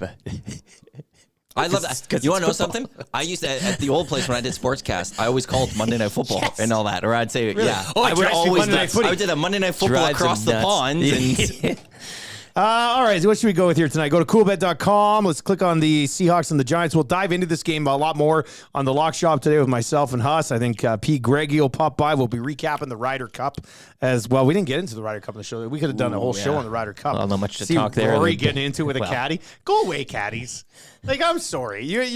I totally understand the purpose of a caddy, but caddies are there to be heard and not seen by everybody I like else. the video of that old man that just ran into the pond. Yeah. Shout out to Colonel Sanders for running across and jumping into the water.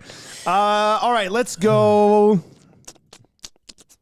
This is going to be the lamest pick of all time. But I Danny Dimes rushing total. if it wins you money, is it lame? He's learning. The Lock Shop. If it wins you money, is it lame? I want Seattle. I just want to take Seattle money line tonight. Oh, okay. Seattle to win this. And here I am. What am I, at 12? Can we still call it the Ionic lean? I really like Matt Maddie, leans. are you leaning? Would you lean to the Seahawks at -125? You're on a heater. Just to confirm. I'm leaning that way. Yeah. All right, Tonight I'm leaning You've been on that great way, form, so I mean, we got to kind of. Maddie's leaning. So we are leaning, and we're taking the cool bet hotline of the day. The Seattle Seahawks on the road, minus 125 on the money line tonight. Still not bad value because it's only a 2-point spread. So let's get on the Seahawks here, minus 125 on the money line tonight. I also don't hate the idea of sprinkling a DK Metcalf touchdown tonight.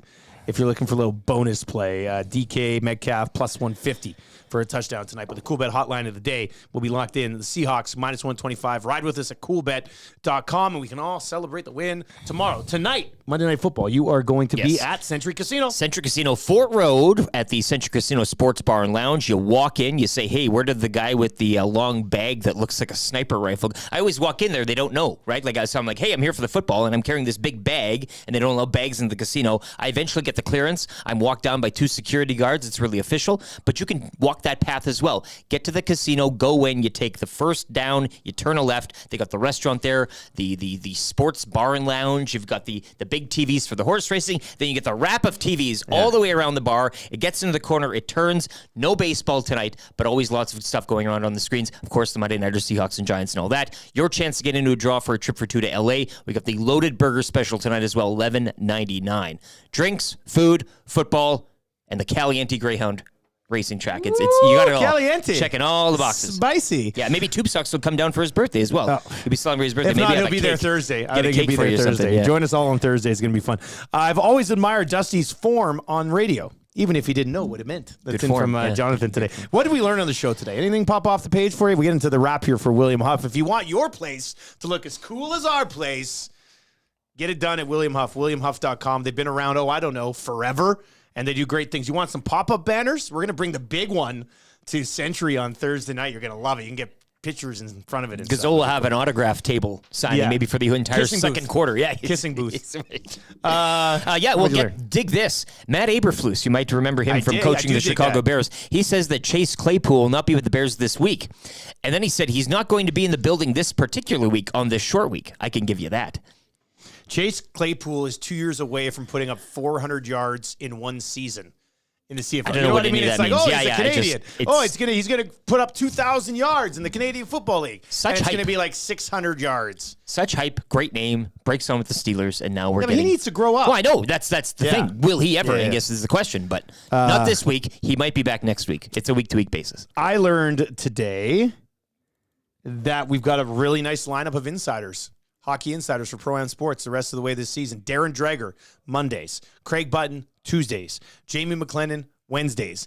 New to the show, Luke Gazdick on Thursdays. And on Fridays, the wonderful Mike Johnson. So every single day, hockey is back. 7:05 right here on the Nielson Show. Sound of the day today. I wanted to get this in. We didn't have a lot of time to really get to it. It's such a busy day, but...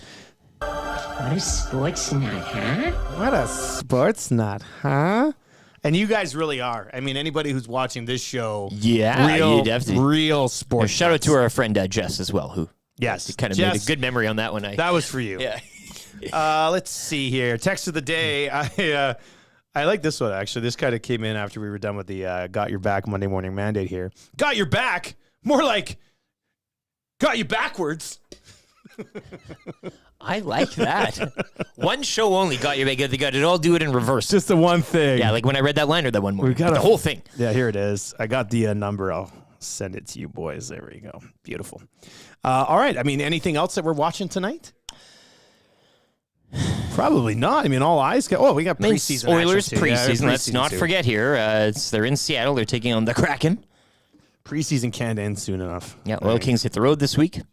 Preseason's garbage. I'm done with the preseason. I never even started with the preseason. How can you be done with the preseason if you haven't even get started? But as soon as happening. Sutter retired, I was like, it's over. It's done. Let's move along with the rest of the rest of the season. It's time to lock in Raphael Lavoie and go from there. No, it's Seahawks Giants that dominates your viewing, your listening, your everything tonight. It's what you want. Hey.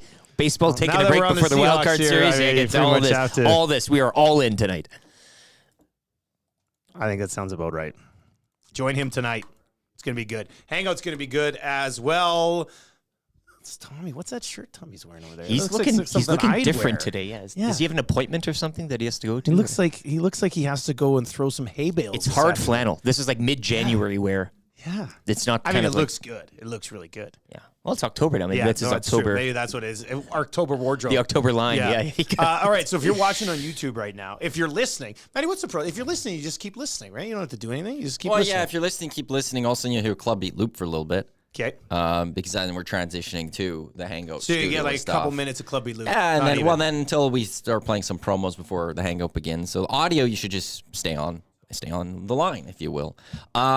YouTube, there's a little button that says autoplay. Right in the middle. Just if you hover your mouse over top of the screen, you'll see all the options come up. One has a little play button. Like a little switch. Make sure it's on the right side. Make sure the switch is on the right side. What will happen is you'll see just at the end of this show, it will start circling as if it's like trying to buffer. That's good. That's just good. Our stream is ending. It's good. And then a pop-up will come up saying up next. Yes. The EST Hangout. And there'll be a countdown. Perfect. And if you wait for that countdown, it'll send you right over to the Hangout. If you are impatient and can't wait 8 seconds, you can just click the Hangout right there and it'll send you immediately. Awesome. That's how it works. All right. And we see those of you being like, hey, fourth hour. Look, we can do whatever we want here, but we got a nice little lineup right now. And we're going to run it like this for a while. I think once we get to a fourth hour of us, it's like, oh, now there's too much of these. Oh, no, the first day we rolled that out, you guys, when's the Hangout? Yeah. Or is a Hangout? I thought the Hangout was starting. Exactly. You know that's going to happen. That's going to be all we pop in and we're like, hey, fourth hour. Yeah. And everybody's like, well, do you think you guys could just bring in a couple of guests? Well, no, that's what the Hangout is. Yeah. So stick around. Hangout's coming up here. It's going to be a good one. And huge shout out to Milne for bringing in the lattes. And the shout out to my today. mom today as well. We all love you. You're the best. I love you so much, and you're doing great work with everything you do. Love you. Love you. That's going to do it for Lieutenant Eric and Matty Iwanek. I am Dustin Nielsen. Stick around for the Hangout. We'll talk to you tomorrow. Take it easy. Mom.